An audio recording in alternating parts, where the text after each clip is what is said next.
Good morning. Section 140.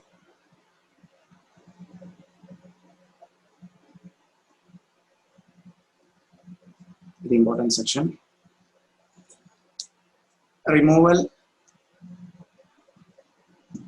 and resignation of auditor. Removal and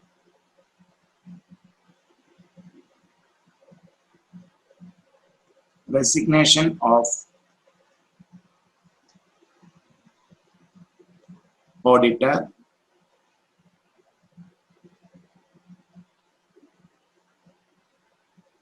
giving of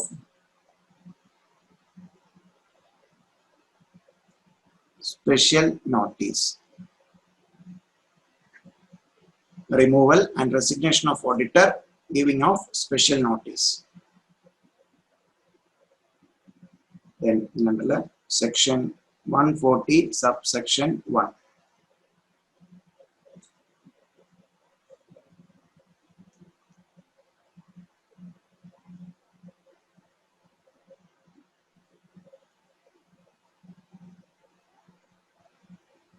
Removal of auditor, removal of auditor before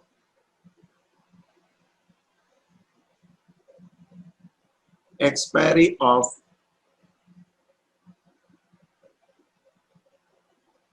tenure.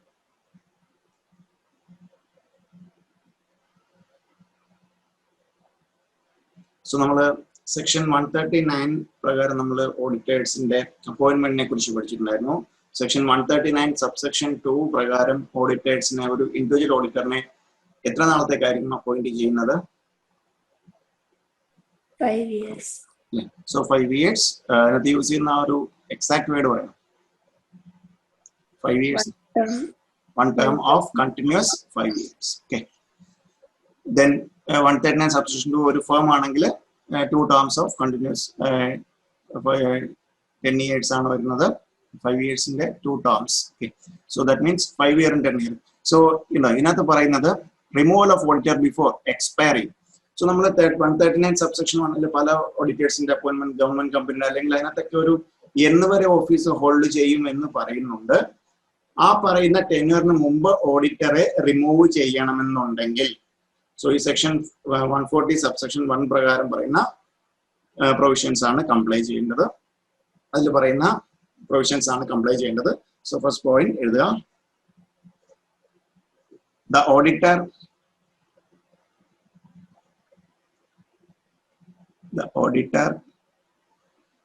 appointed under section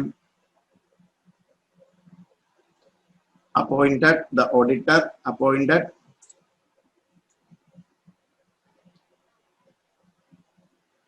under section appointment of auditor 139 ആണ്. appointed under section 139 may be removed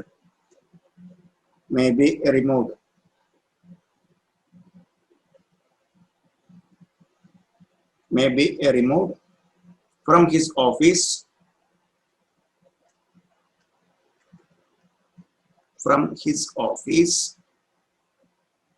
before the expiry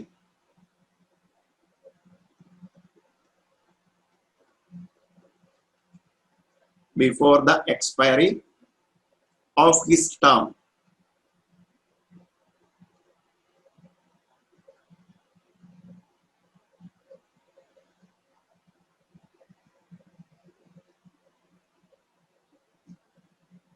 Only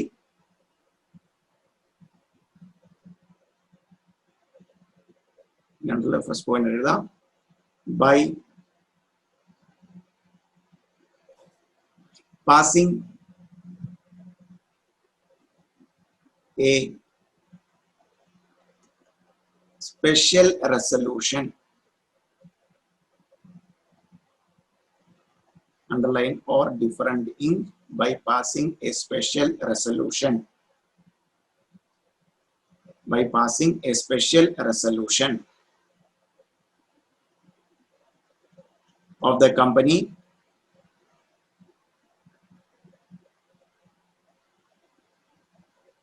by passing a special resolution of the company. Second point is after obtaining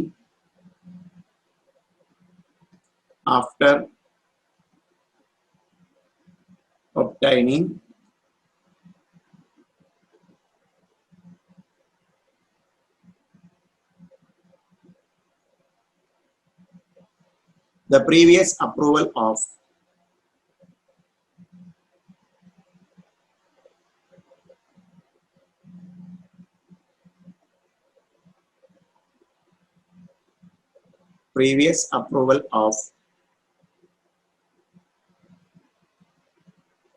the central government.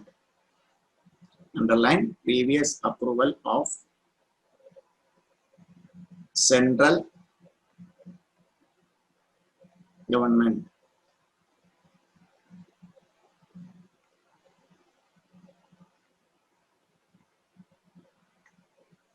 Previous approval of the central government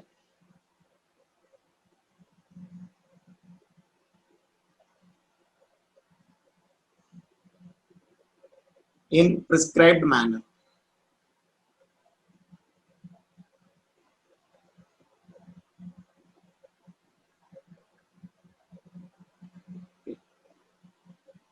So prescribed manner പറയുന്നത് rule 7 ലാണ്. Rule 7. So that means ഒരു ഓഡിറ്ററെ അയാളുടെ 139 section 139 പ്രകാരം appoint ചെയ്ത ഒരു ഓഡിറ്ററെ അയാളുടെ tenor തീരുന്നതിന് മുമ്പ് റിമൂവ് ചെയ്യണം എന്നുണ്ടെങ്കിൽ സെൻട്രൽ ഗവൺമെന്റിന്റെ പ്രീവിയസ് അപ്രൂവൽ എടുത്തിട്ട് ഒരു സ്പെഷ്യൽ റെസൊല്യൂഷൻ പാസ്സാക്കണം. എങ്കിൽ മാത്രമേ എന്ത് ചെയ്യാൻ പറ്റുള്ളൂ. 139 പ്രകാരം അപ്പോയിന്റ് ചെയ്ത ഓഡിറ്ററെ അയാൾ എത്ര കാലം വരെ ഓഫീസ് ഹോൾഡ് ചെയ്യും, ആ ഓഫീസ് ഹോൾഡ് ചെയ്യുന്ന പീരീഡിന് മുമ്പ് എക്സ്പയറി ആകുന്നതിന് മുമ്പ് അല്ല ടെന്യൂർ എക്സ്പയർ ആകുന്നതിന് മുമ്പ് റിമൂവ് ചെയ്യണമെന്നുണ്ടെങ്കിലുള്ള കണ്ടീഷൻ. ഓക്കെ, ഒരു പോയിന്റ് എഴുതാം start. However, before taking any action,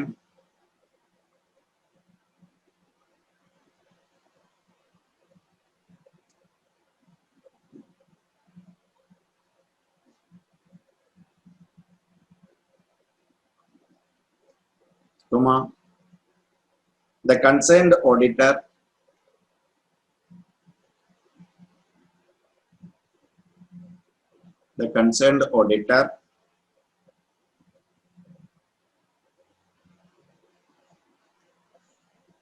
concerned auditor should give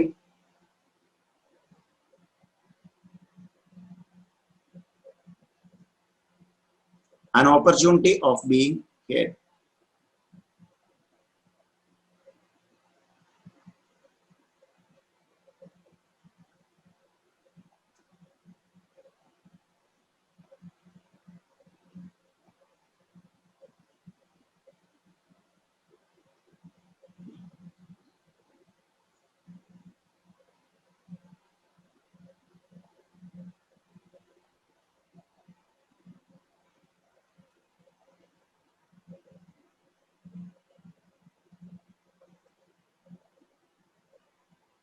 Clear, right? So section 140 subsection 1 പറയുന്നത് removal of auditor before expiry of term or tenure.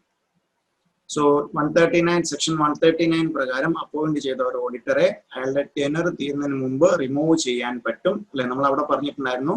So 139 subsection 2 പ്രകാരം ഒരു individual auditor 5 വർഷത്തേക്ക് appoint ചെയ്താൽ, അങ്ങനെ ചെയ്താൽ അയാൾക്ക് റിസൈൻ ചെയ്യുന്നതിൽ നിന്നോ അല്ലെങ്കിൽ അയാളെ എന്തെങ്കിലും ഒരു സെനാരിയോയിൽ പുറത്താക്കുന്നതിലോ ഒരു തരത്തിലും റെസ്ട്രിക്ട് ചെയ്യുന്ന രീതിയിലല്ല 139.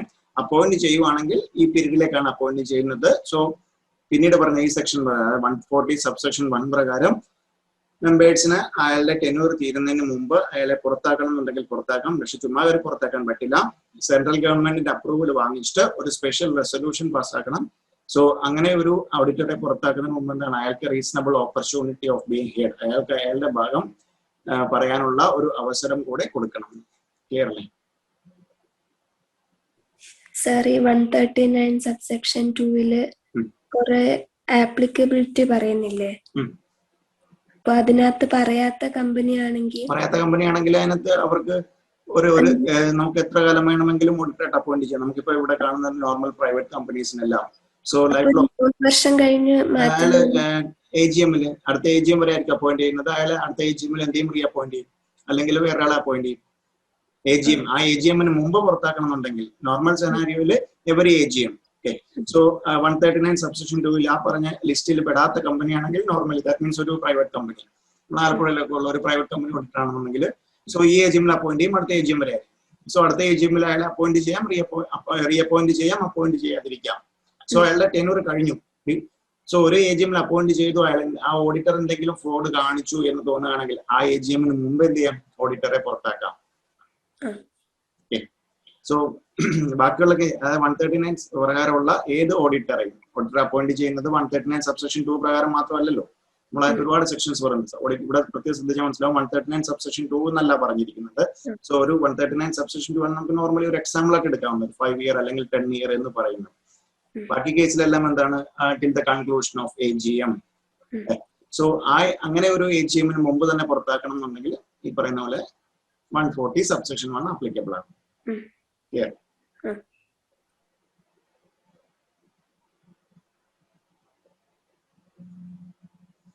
Then നമ്മൾ പറഞ്ഞു റൂൾ 7 എന്താണ് നമുക്ക് നോക്കാം. Rule 7 of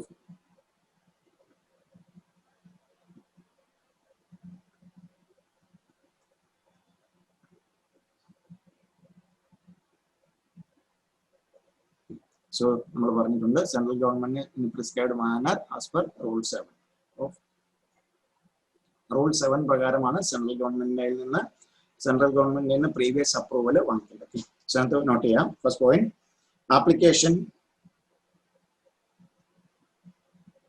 application to central government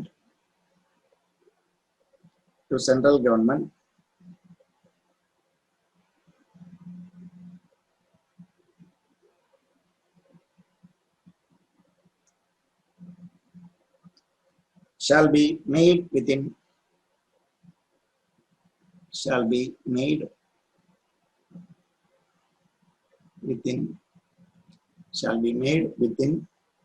30 days. 30 days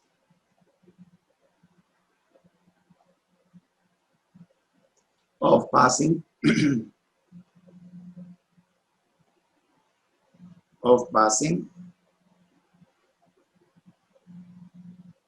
board resolution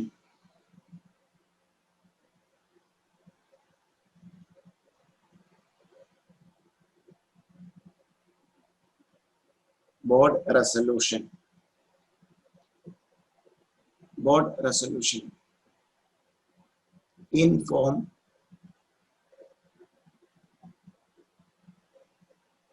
ADT 2.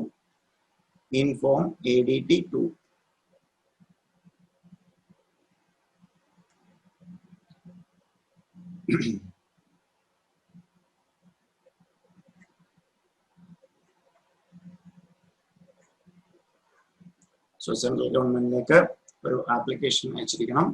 Board resolution പാസ്സാക്കി 30 ഡേയ്സിനുള്ളിൽ in form ADT 2. Then second point,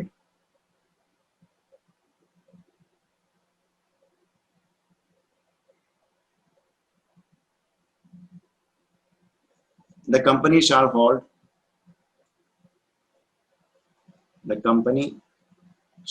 hold the general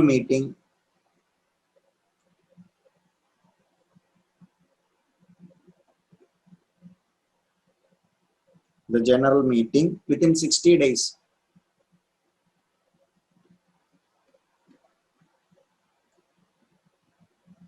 Within 60 days of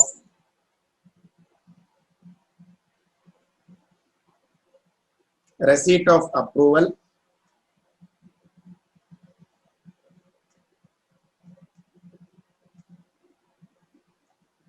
receipt of approval of central government. Receipt of approval of central government.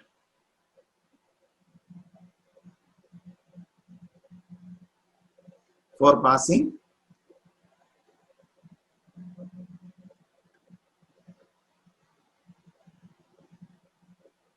a special resolution.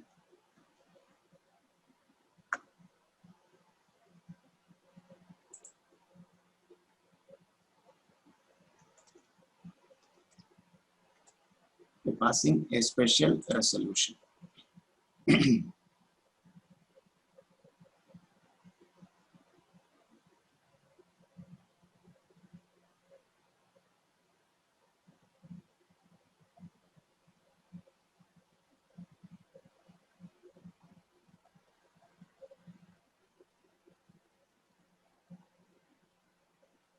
Okay, clearly section 140 subsection 1 139 section 139 പ്രകാരം appoint ചെയ്ത ഒരു ഓഡിറ്ററെ അയാളുടെ expiry തീരുന്ന അല്ലെങ്കിൽ tenor തീരുന്നതിന് മുമ്പ് auditor remove ചെയ്യണമെങ്കിൽ ആ ഒരു പോസ്റ്റിൽ നിന്ന് ഓഡിറ്ററുടെ പൊസിഷൻ റിമൂവ് ചെയ്യണമെന്നുണ്ടെങ്കിൽ രണ്ട് കാര്യങ്ങളാണ് വേണ്ടത്.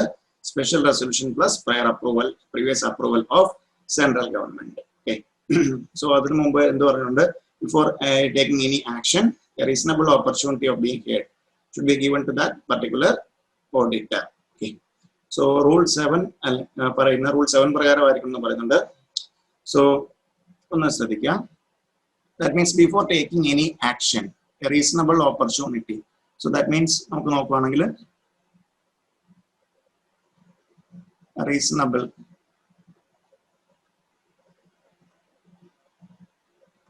opportunity to concerned auditor. Okay. So reasonable opportunity കൊടുത്തു. അതിനുശേഷവും സോ ഓഡിറ്ററെ എന്താണ് ഓഡിറ്ററെ ഒരു ടെനർ തീരുന്നതിന് മുമ്പ് പുറത്താക്കണം എന്നുള്ള ഒരു ഡിസിഷനിൽ വന്നു. അങ്ങനെയാണെങ്കിൽ ആദ്യം എന്ത് ചെയ്യും? റീസണബിൾ ഓപ്പർച്യൂണിറ്റി കൊടുക്കുന്നു. ദെൻ എന്ത് ചെയ്തു? ആ റീസണബിൾ ഓപ്പർച്യൂണിറ്റി കഴിഞ്ഞിട്ടും മാനേജ്മെന്റ് അല്ലെങ്കിൽ ബോർഡ് ഓഫ് ഡയറക്ടറുടെ ഡിസിഷൻ എന്താണ്? ഇയാളെ ഈ പർട്ടിക്കുലർ ഓഡിറ്ററെ അവിടുന്ന് റിമൂവ് ചെയ്യാൻ തന്നെയാണെങ്കിൽ സോ എന്ത് ചെയ്യും? ബോർഡ് റെസൊല്യൂഷൻ പാസ്സാക്കും. റെസൊല്യൂഷൻ. സോ ബോർഡ് റെസൊല്യൂഷൻ പാസ്സാക്കിയിട്ട് എന്ത് ചെയ്യും? ആരെ അറിയിക്കും?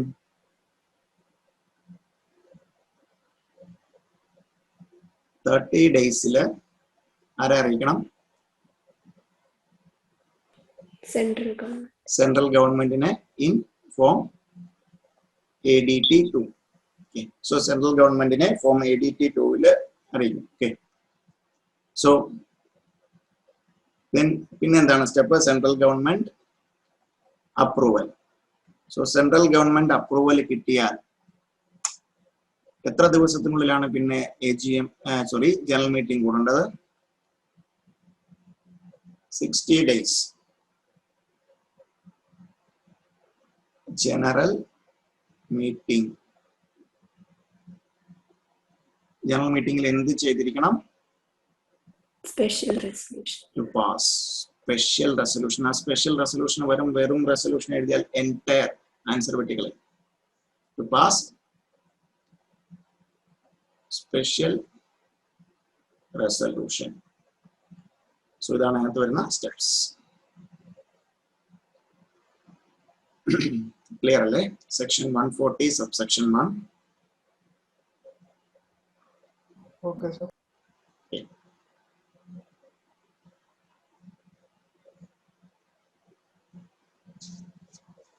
Then next one, section 140 subsection 2.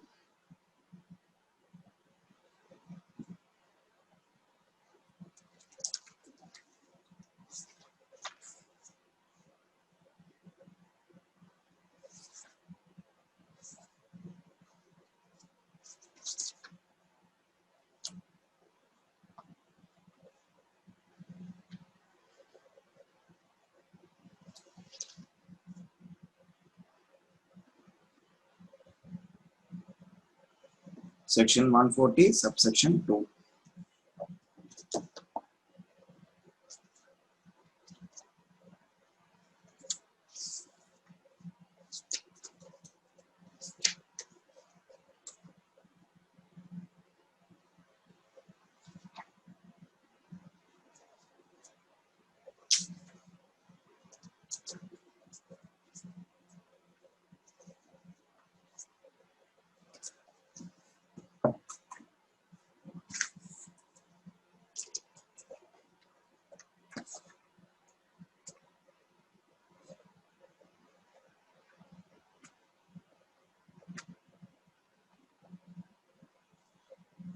Resignation of auditor.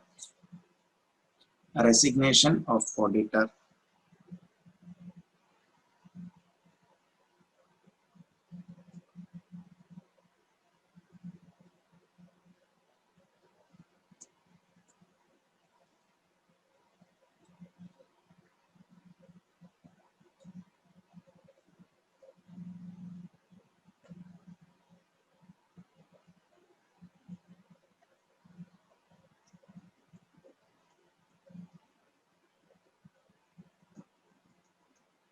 Resignation of auditor.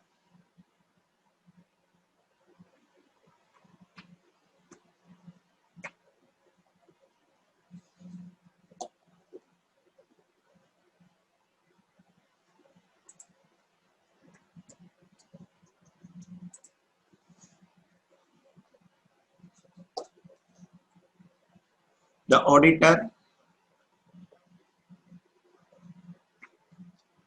auditor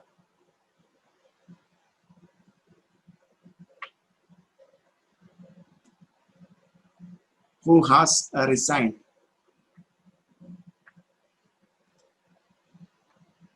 from the company shall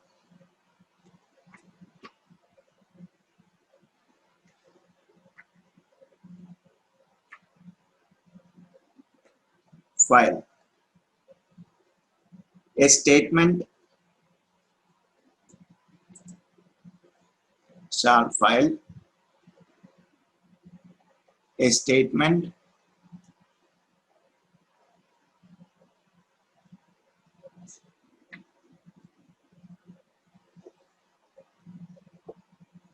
within a period of 30 days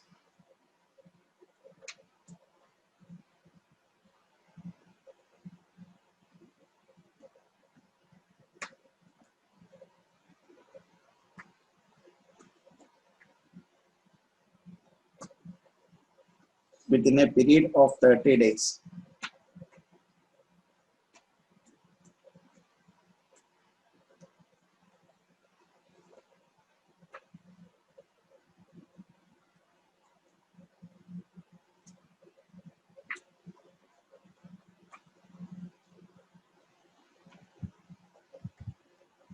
in the prescribed form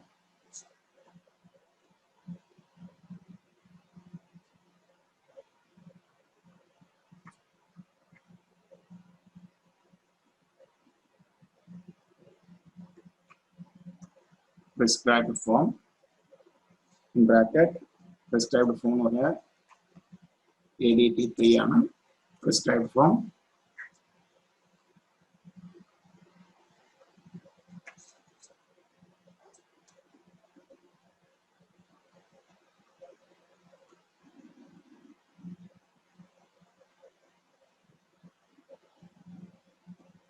with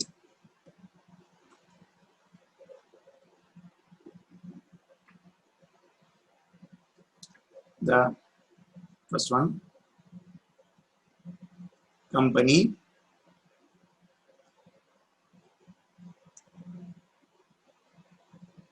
then registrar of companies then CAG in bracket in case of government company.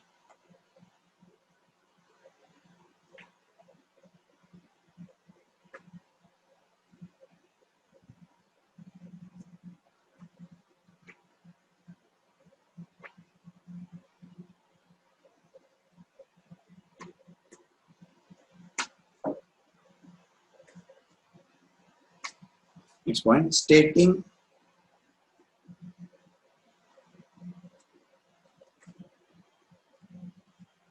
therein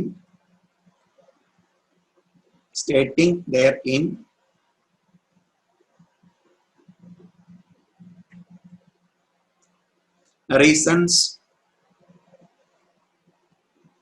and other facts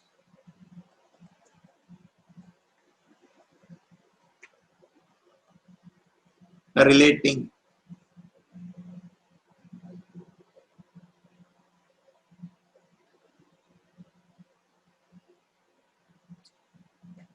to resignation.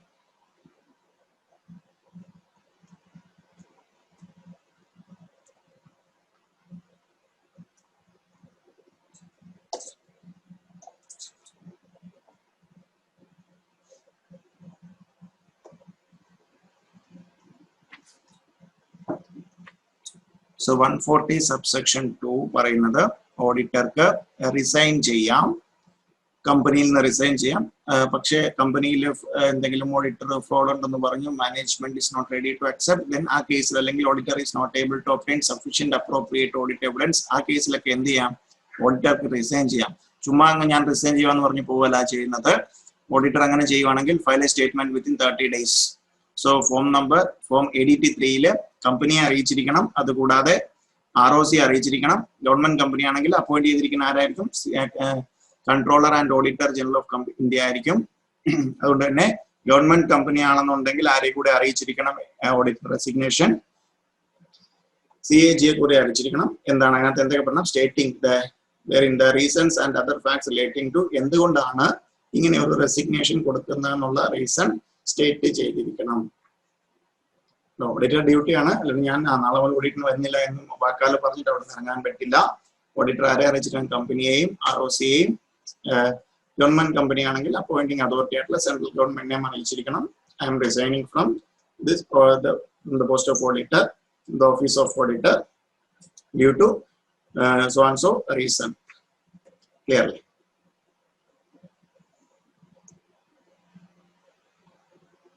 Okay, sir. Then next one.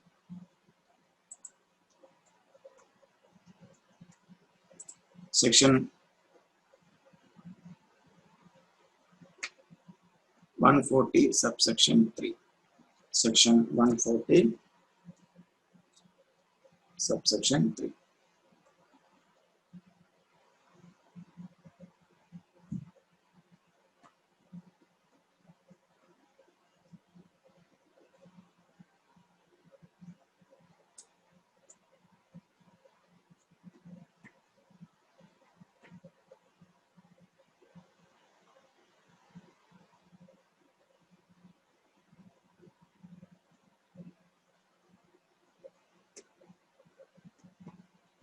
If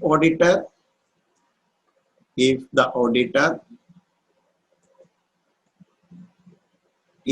auditor does not comply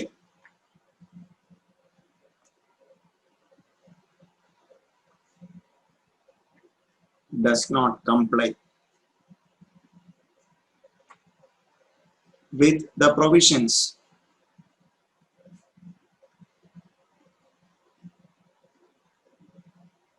of section 140 subsection 2,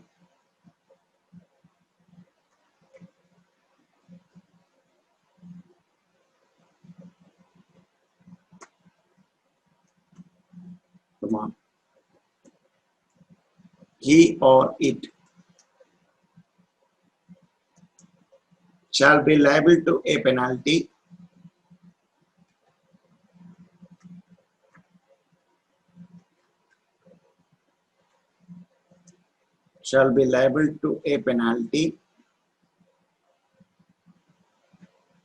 of 50,000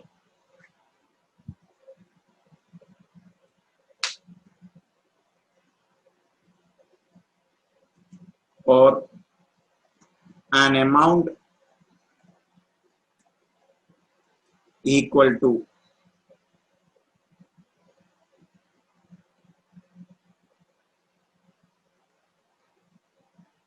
the remuneration of auditor and amount equal to remuneration of the auditor, whichever is less.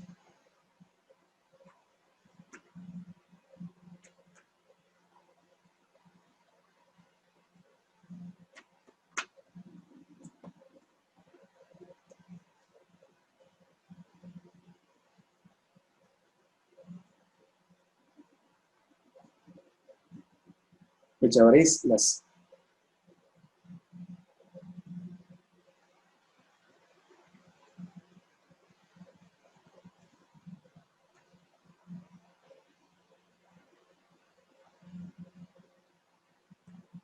Comma, and in case of continuing failure,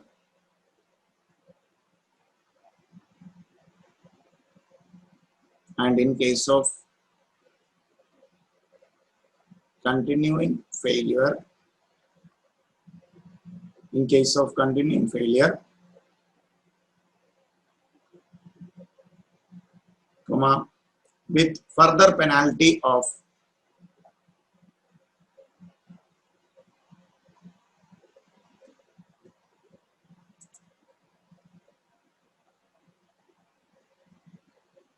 further penalty of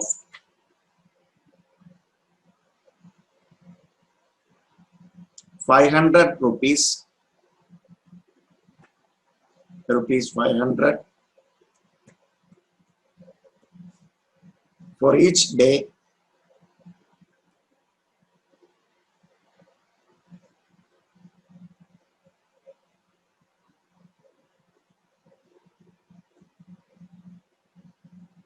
for each day after first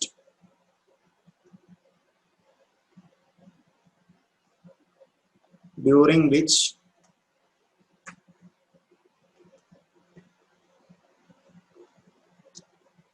such failure continues.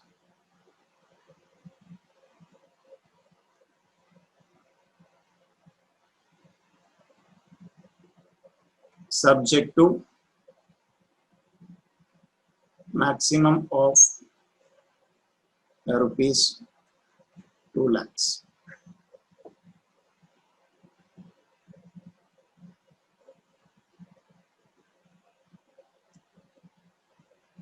So the fundamental 50,000 to 5,50,000 or remuneration whichever is less than plus ഒരു continue ചെയ്യുകയാണെങ്കിൽ 5 lakh എന്നായിരുന്നു provision കിടന്നിരുന്നത്. ഇതൊരു അമെൻമെന്റ് വന്നാണ്.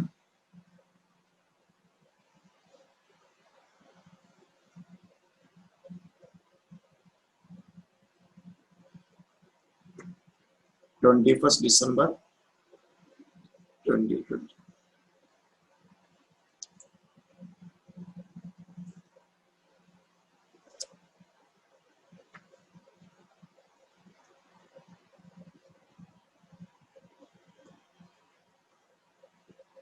So amendment മുമ്പായിരുന്നെങ്കിൽ 50,000 or amount equal to remuneration of auditor whichever is less, maximum up to 5 lakhs.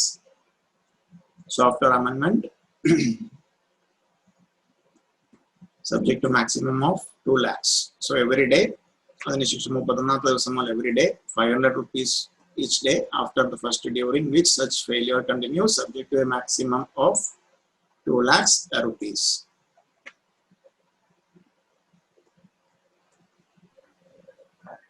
സാറേ ആ 5 ലക്ഷം 2 ലക്ഷമായി ആ വ്യത്യാസം മാത്രമേ ഉള്ളൂ. ആ വ്യത്യാസമാണ് വരുന്നത്.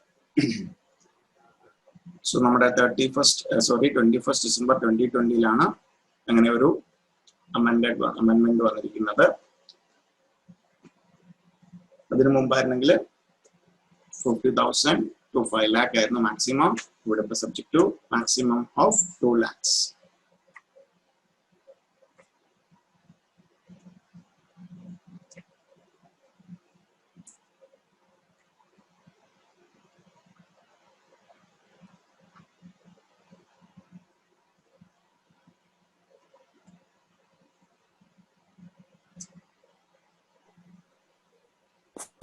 അമെൻമെന്റിന്റെ ഡേറ്റ് പറഞ്ഞിരിക്കുന്ന ഇന്നുള്ള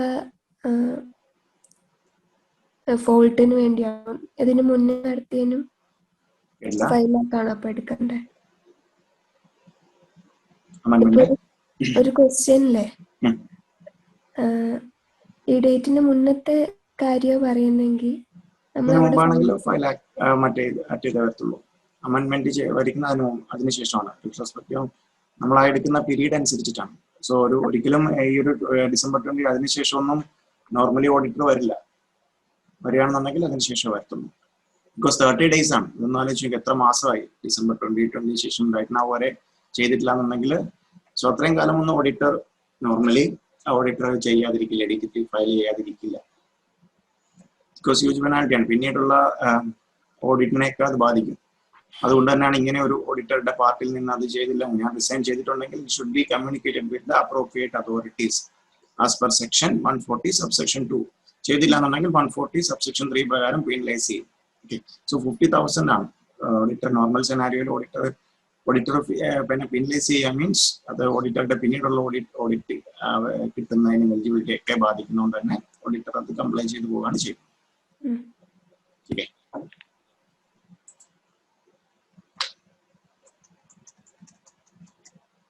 the next one, section 140 subsection 4.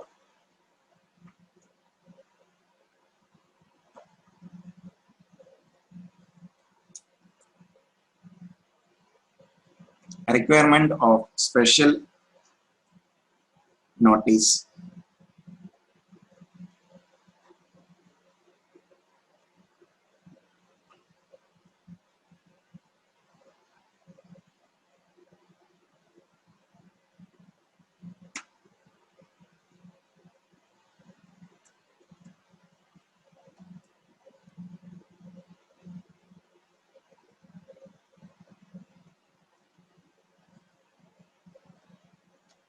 Requirement of special notice.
A special notice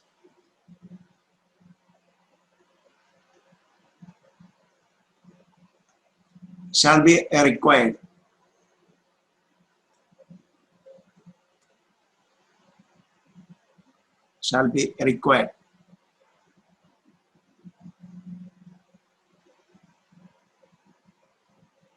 for a resolution at an annual general meeting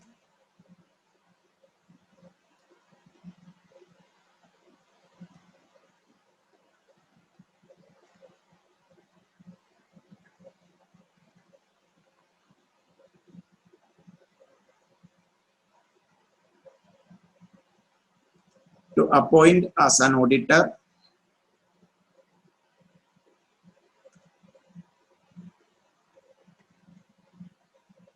AGM to appoint as an auditor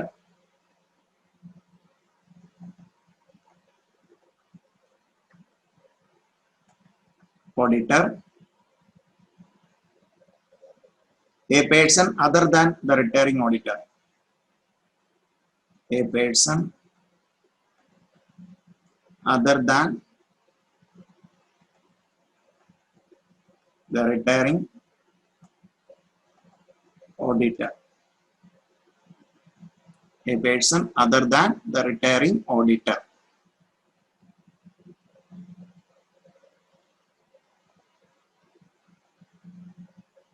or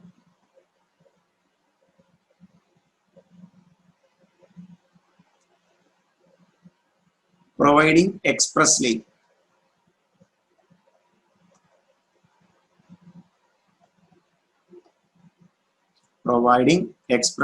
that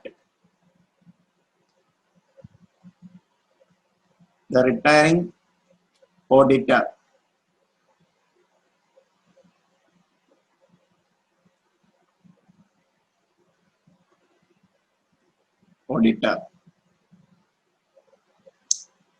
shall not be reappointed. Shall not be reappointed. Shall not be reappointed. Retiring auditor shall not be reappointed.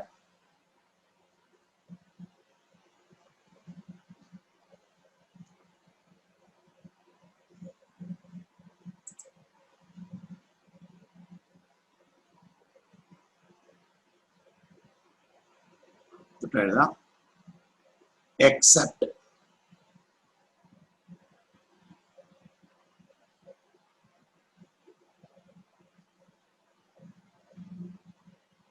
where the retiring auditor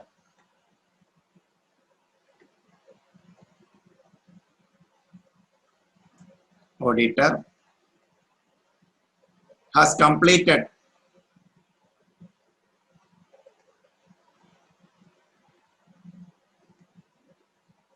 a consecutive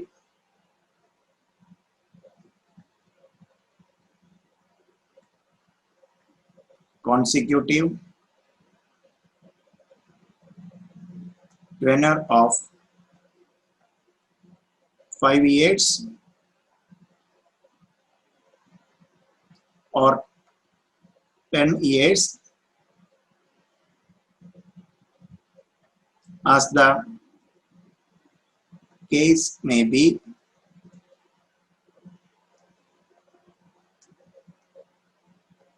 as provided under section 139 subsection 2.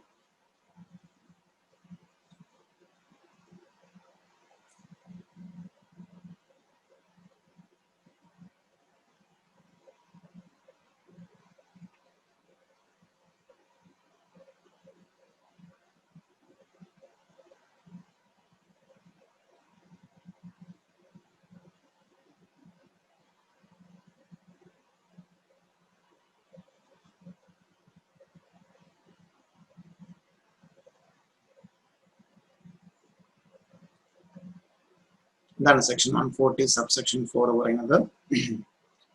ഒരു special notice വേണം AGM-ല് retiring auditor എന്താണ് appoint as auditor A person other than retiring auditor അല്ലാത്ത വേറൊരാളെ appoint ചെയ്യണമെന്നുണ്ടെങ്കിലും അല്ലെങ്കിൽ retiring ഓഡിറ്ററെ റീഅപ്പോയിന്റ് ചെയ്യില്ല എന്ന് expressly provide ചെയ്യുന്നുണ്ടെങ്കിലും എന്ത് വേണം? സ്പെഷ്യൽ നോട്ടീസ് വേണം. സോ ഏത് കേസിൽ except, so that means 139 subsection 2 പ്രകാരം എന്താണ് ആ പറയുന്ന പർട്ടിക്കുലർ ഓഡിറ്ററിന്റെ ആ AGM-ന്റെ കൺക്ലൂഷനിൽ ടെന്യൂർ തീരുകയാണെന്നുണ്ടെങ്കിൽ എന്തിന്റെ ആവശ്യമില്ല? സ്പെഷ്യൽ നോട്ടീസിന്റെ ആവശ്യമില്ല. ആ പർട്ടിക്കുലർ AGM-ന്റെ കൺക്ലൂഷനിൽ എന്താണ് ആ ഓഡിറ്ററെ മാറ്റി വേറെ ഒരു ഓഡിറ്റർ, ബിക്കോസ് 139 സബ്സെക്ഷൻ 2 പ്രകാരം ഇൻഡിവിജ്വൽ ഓഡിറ്റർ ആണെങ്കിൽ 5 years കണ്ടിന്യൂസ് 5 years കഴിഞ്ഞു, അല്ലെങ്കിൽ കോൺസിക്യൂട്ടീവ് 5 years കഴിഞ്ഞു, ഫേം ആണെന്നുണ്ടെങ്കിൽ കോൺസിക്യൂട്ടീവ് 10 years കഴിഞ്ഞിട്ടുണ്ടെങ്കിൽ ആ AGM-ന്റെ കൺക്ലൂഷനിൽ കഴിഞ്ഞിട്ടുണ്ടെങ്കിൽ എന്തിന്റെ ആവശ്യമില്ല? ഒരു സ്പെഷ്യൽ നോട്ടീസിന്റെ ആവശ്യം ഇല്ല. ക്ലിയർ അല്ലേ? സോ ഇത് എക്സാമിന് ടെസ്റ്റ് ചെയ്യുന്നതാണ്. സ്പെഷ്യൽ നോട്ടീസ് എന്താണ് വേണ്ടി വരുന്ന സെനാരിയോ എന്ന് പറയുന്നത്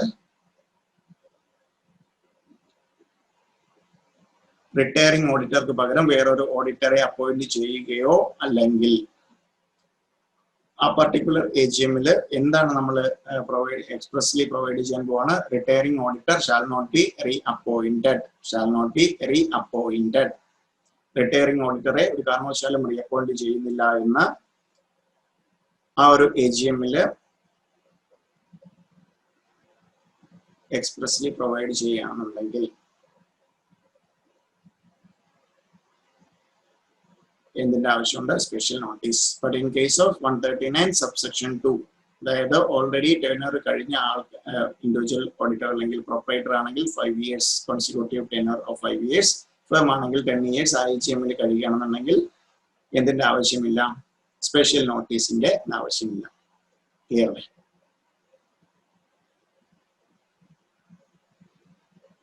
Okay.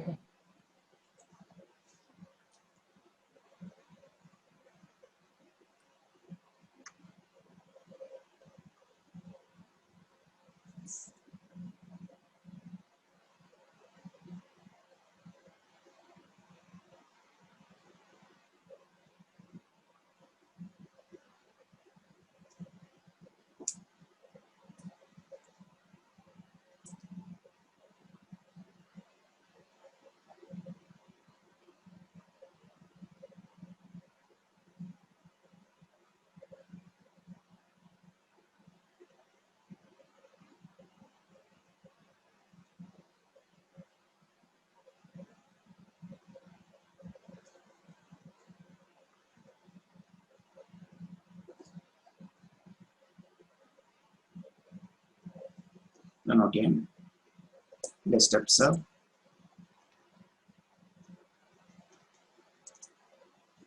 first one, a special notice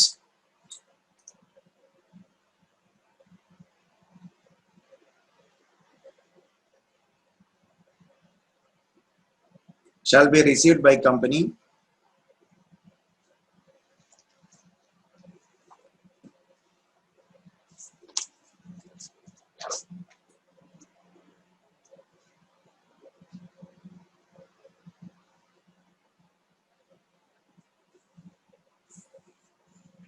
a special notice shall be received by the company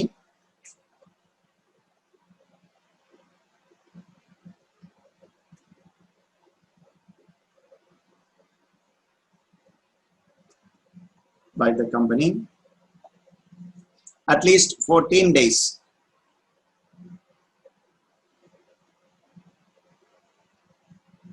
at least 14 days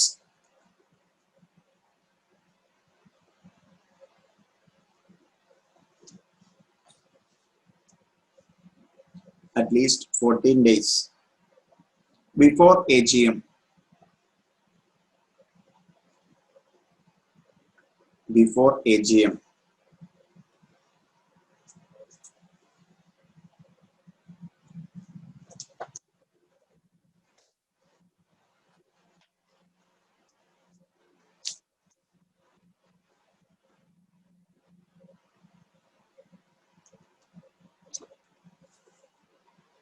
Then second point, company shall forward the notice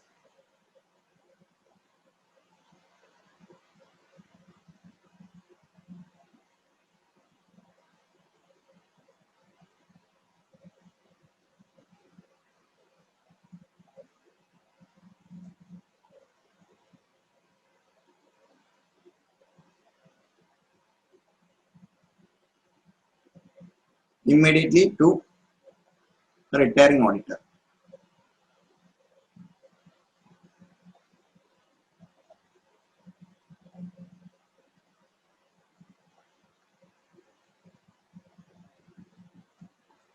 Retiring auditor.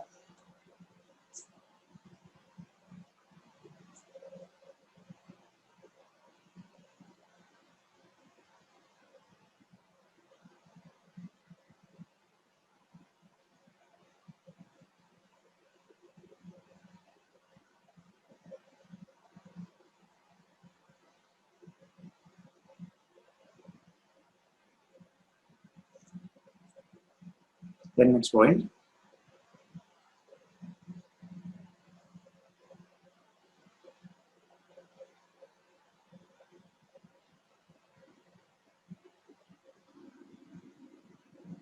the retiring auditor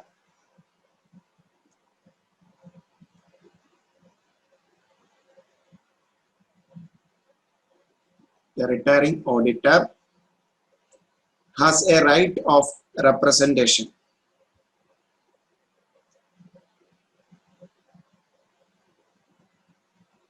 Has a right of representation.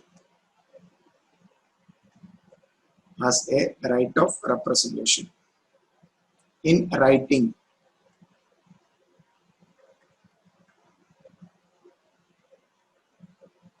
to the company, in bracket, not exceeding a reasonable length.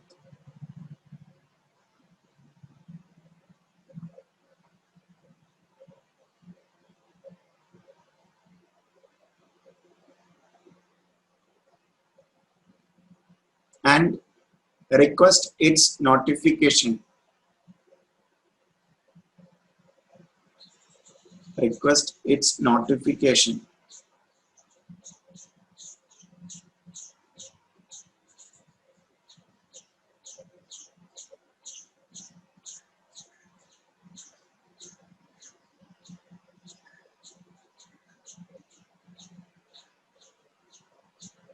to members of the company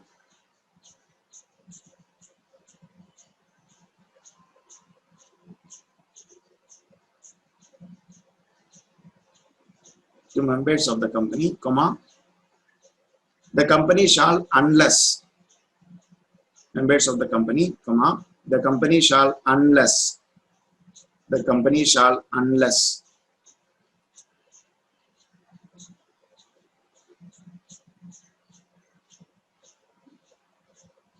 the company shall, unless the representation is received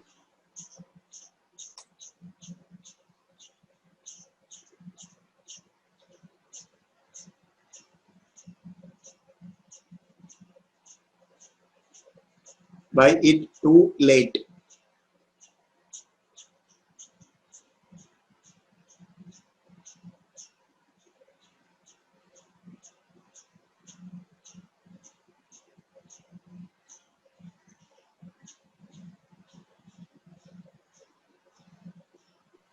sir ഒന്നുകൂടെ പറയൂ.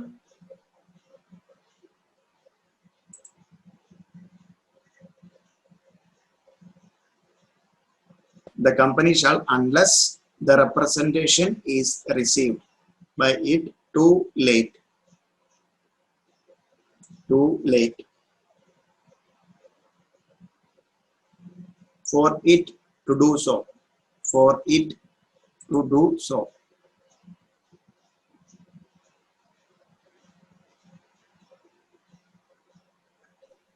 Sir not exceeding reasonable length കഴിഞ്ഞിട്ട് Reasonable length.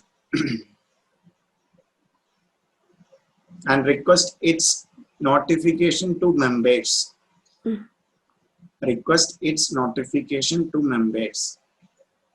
That means our representation members forward cheyanamenna. For the company shall, unless the representation is received by it too late to do so.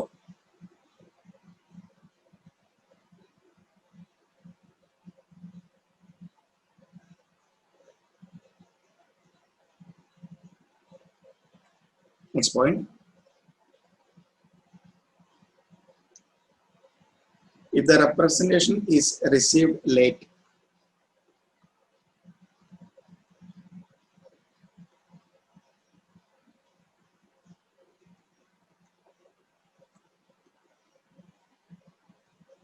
the auditor may request the company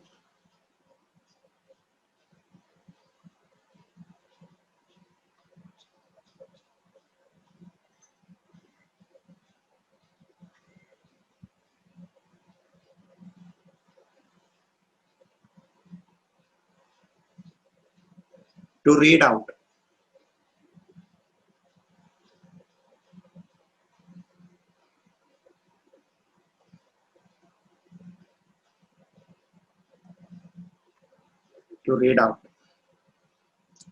the representation, read out the representation in the AGM.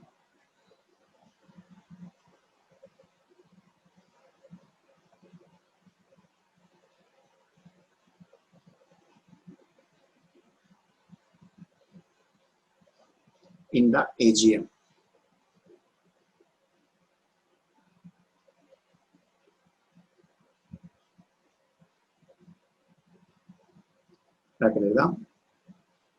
In this case,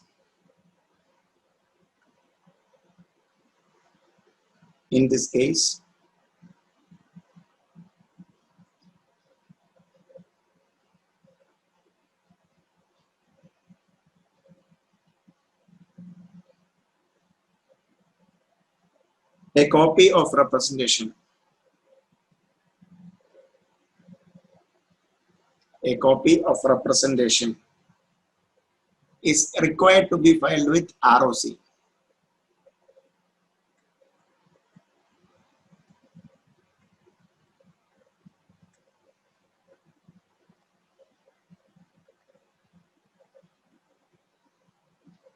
Is required to be filed with ROC.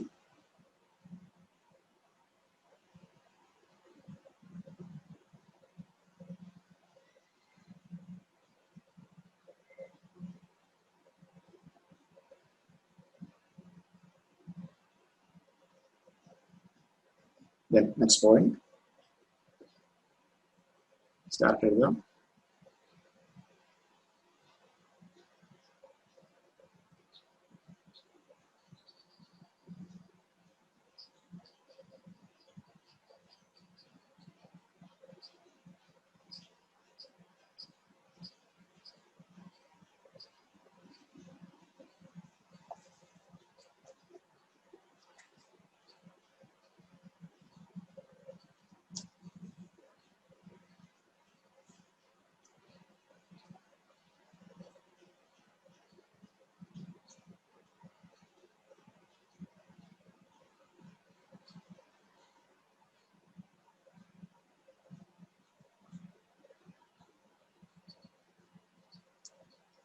Next one is the if representation contains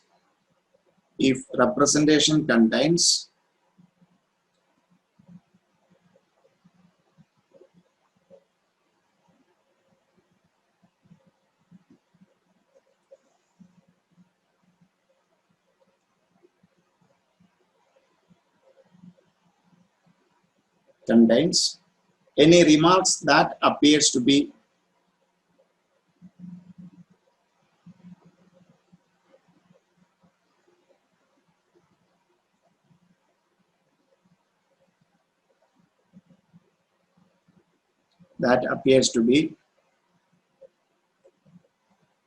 derogatory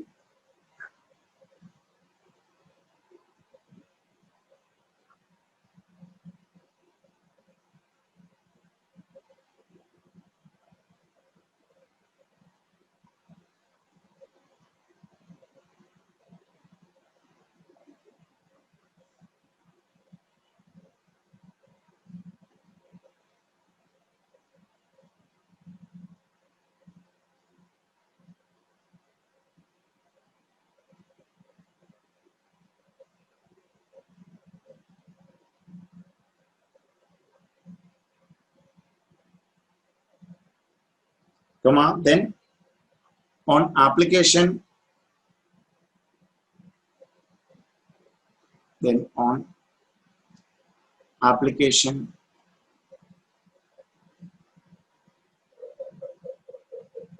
application of the company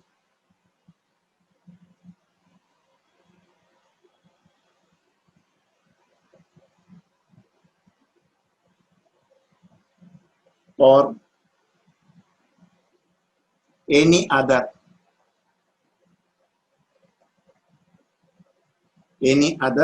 aggrieved person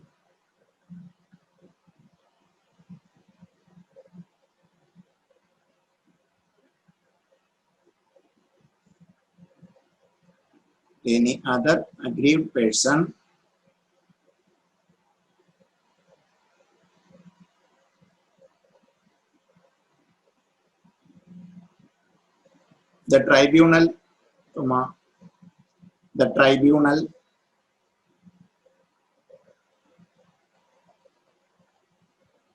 The tribunal may pass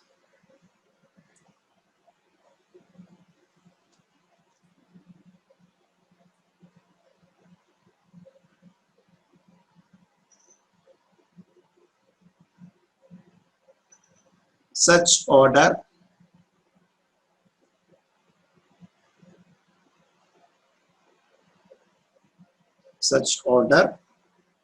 as it think fit.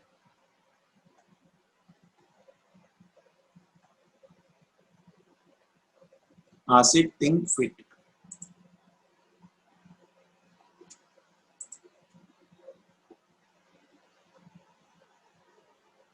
That is, the tribunal may order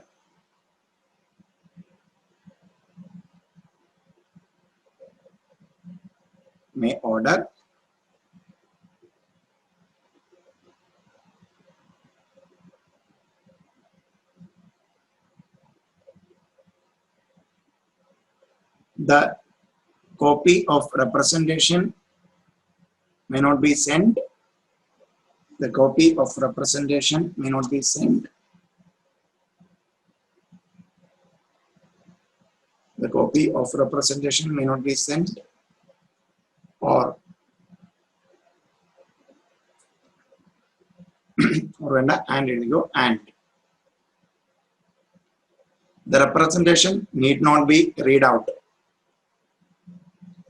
The representation need not be read out.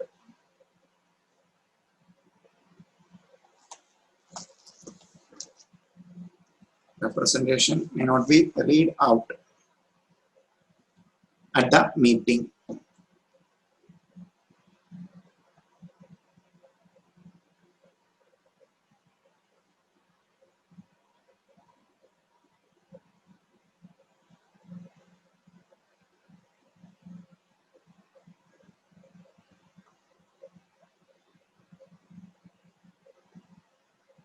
Okay, so note here. Section 140 subsection 4 special notice in the requirement ആണ്. Any person other than retiring auditor appointing any other person retiring auditor providing expressly that the retiring auditor shall not be reappointed. So 139 subsection 2 പ്രകാരം exception ആണ്. That means അവരുടെ tenure കഴിഞ്ഞിട്ടുള്ളവർക്കാണെങ്കിൽ ഇതേപോലെ special notice ആവശ്യമില്ല. Special notice shall be received by the company at least 14 days before the AGM. Companies are forbid retiring auditor. Retiring auditor has a right to represent in writing. Okay, ഒന്ന് നോക്കാം. അതിനകത്ത് എന്തൊക്കെ ഈ ഒരു particular സെനാരിയോയിൽ എന്തൊക്കെയാണ് steps വരുന്നത് നോക്കാം.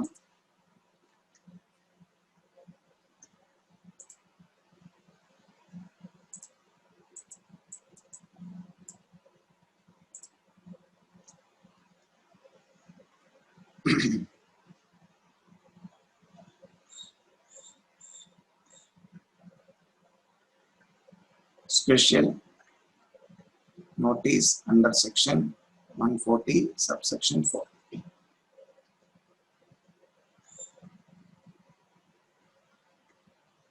Members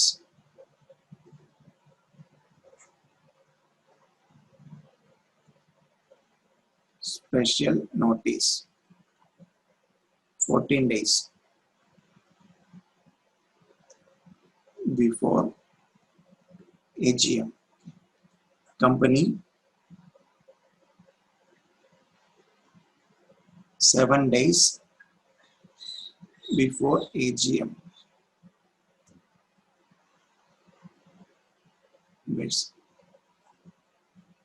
So ഇതിനകത്തൊന്ന് ശ്രദ്ധിക്കാം.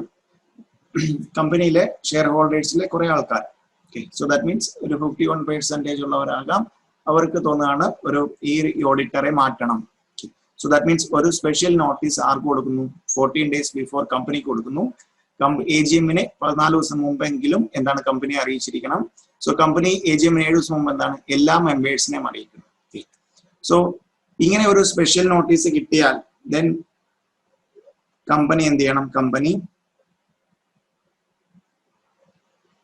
നേരെ ആരെ അറിയിക്കണം? ഈ നോട്ടീസ് സ്പെഷ്യൽ നോട്ടീസിനെ കുറിച്ച് ആരെ അറിയിക്കണം? Retiring auditor. സോ റിട്ടയറിംഗ് ഓഡിറ്ററെ അറിയിച്ചിരിക്കണം. റിട്ടയറിംഗ് ഓഡിറ്റർക്ക് എന്ത് ചെയ്യാം? റിട്ടയറിംഗ് ഓഡിറ്റർക്ക് എന്താണ് റിട്ടയറിംഗ് ഓഡിറ്ററിലുള്ള ഓപ്ഷൻ? ഒരു റെപ്രസെന്റേഷൻ അല്ലെ ഇൻ റൈറ്റിംഗ് കമ്പനി കൊടുക്കാം. Auditor may file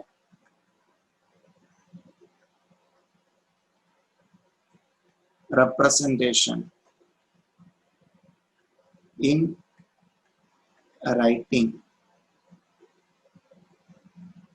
and request circulation of the same. Circulation of the same. So that means മെമ്പേഴ്സിലെ ഒരു ഗ്രൂപ്പ് അല്ലെങ്കിൽ അഗ്രീഡ് അല്ലെങ്കിൽ അവർ പറയാണ് സ്പെഷ്യൽ നോട്ടീസ് കൊടുക്കുകയാണ് കമ്പനിക്ക് ദ റിട്ടയറിംഗ് ഓഡിറ്റർ എന്താണ് റീഅപ്പോയിന്റ് ചെയ്യരുത് അല്ലെങ്കിൽ ഒരു എക്സ്പ്രസ്ലി പ്രൊവൈഡ് ചെയ്യണം. Retiring auditor shall not be reappointed. So company AGM 7 ദിവസം മുമ്പ് എന്താണ് മെമ്പേഴ്സിനെല്ലാം സോ ഇങ്ങനെ ഒരു നോട്ടീസ് സ്പെഷ്യൽ നോട്ടീസ് കിട്ടിയ ഉടനെ കമ്പനി ആരെ അറിയിക്കും? റിട്ടയറിംഗ് ഓഡിറ്ററെ അറിയിക്കും. റിട്ടയറിംഗ് ഓഡിറ്റർക്ക് വേണമെങ്കിൽ എന്താണ് ഒരു representation writing and request the company to circulation of the same. Okay, കമ്പനിയോട് സർക്കുലേഷൻ പറഞ്ഞിട്ടുണ്ടെങ്കിലും കമ്പനിക്ക് ഇത് എങ്ങനെ കിട്ടിയിരിക്കണം?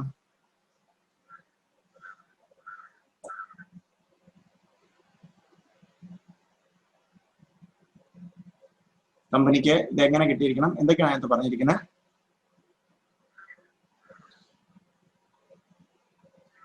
Not exceeding a reasonable length അല്ലെ. സോ ഒരു റെപ്രസെന്റേഷൻ ആണെന്ന് പറഞ്ഞ് 500 പേജിലുള്ള കാര്യങ്ങൾ റൈറ്റിംഗിലാണെങ്കിൽ കമ്പനിക്ക് അത് കോപ്പി എടുത്ത് മെമ്പേഴ്സിനെല്ലാം കൊടുക്കുക മീൻസ് ഇമ്പോസിബിൾ ആണ്. സോ ഒരു റീസണബിൾ ലെങ്ത് ആയിരിക്കണം. ദെൻ ഉണ്ടോ ഇവിടെ പറഞ്ഞിരിക്കുന്നത് അതുപോലെ കമ്പനിക്ക് എന്താണ് 7 ദിവസത്തിനുള്ളിൽ AGM 7 ദിവസം മുമ്പിൽ ആരെ അറിയിച്ചിരിക്കണം? മെമ്പേഴ്സിനെ അറിയിച്ചിരിക്കണം. സോ ഒരു ഒത്തിരി ലേറ്റ് ആയിട്ടായിരിക്കരുത് എന്ത് കിട്ടുന്ന ഓഡിറ്റർക്ക് ഒരു ഓഡിറ്ററുടെ റെപ്രസെന്റേഷൻ കിട്ടുന്നത്. അങ്ങനെയാണെങ്കിൽ അത് സർക്കുലേറ്റ് ചെയ്യാൻ ഓഡിറ്റർ പറഞ്ഞിട്ടുണ്ടെങ്കിൽ company should do. Okay, so late ആയിട്ടല്ല കിട്ടുന്നതെങ്കിൽ കമ്പനി എന്ത് ചെയ്തിരിക്കണം? അതിന്റെ ഒരു കോപ്പി എല്ലാത്തിനും മെമ്പേഴ്സിന് AGM-ന്റെ നോട്ടീസ് അയക്കുന്നതിനൊപ്പം തന്നെ ആ ഒരു പർട്ടിക്കുലർ നോട്ടീസ് സ്പെഷ്യൽ നോട്ടീസിന്റെയും റിട്ടയറിംഗ് ഓഡിറ്ററുടെ റെപ്രസെന്റേഷനും കമ്പനി ആരെ അറിയിച്ചിരിക്കണം? കമ്പനിയുടെ ഡ്യൂട്ടിയാണ് മെമ്പേഴ്സിനെ ഫോർവേഡ് ചെയ്യാനുള്ളത്. ഓക്കെ, സോ ഇത് കിട്ടിയാൽ company's duty.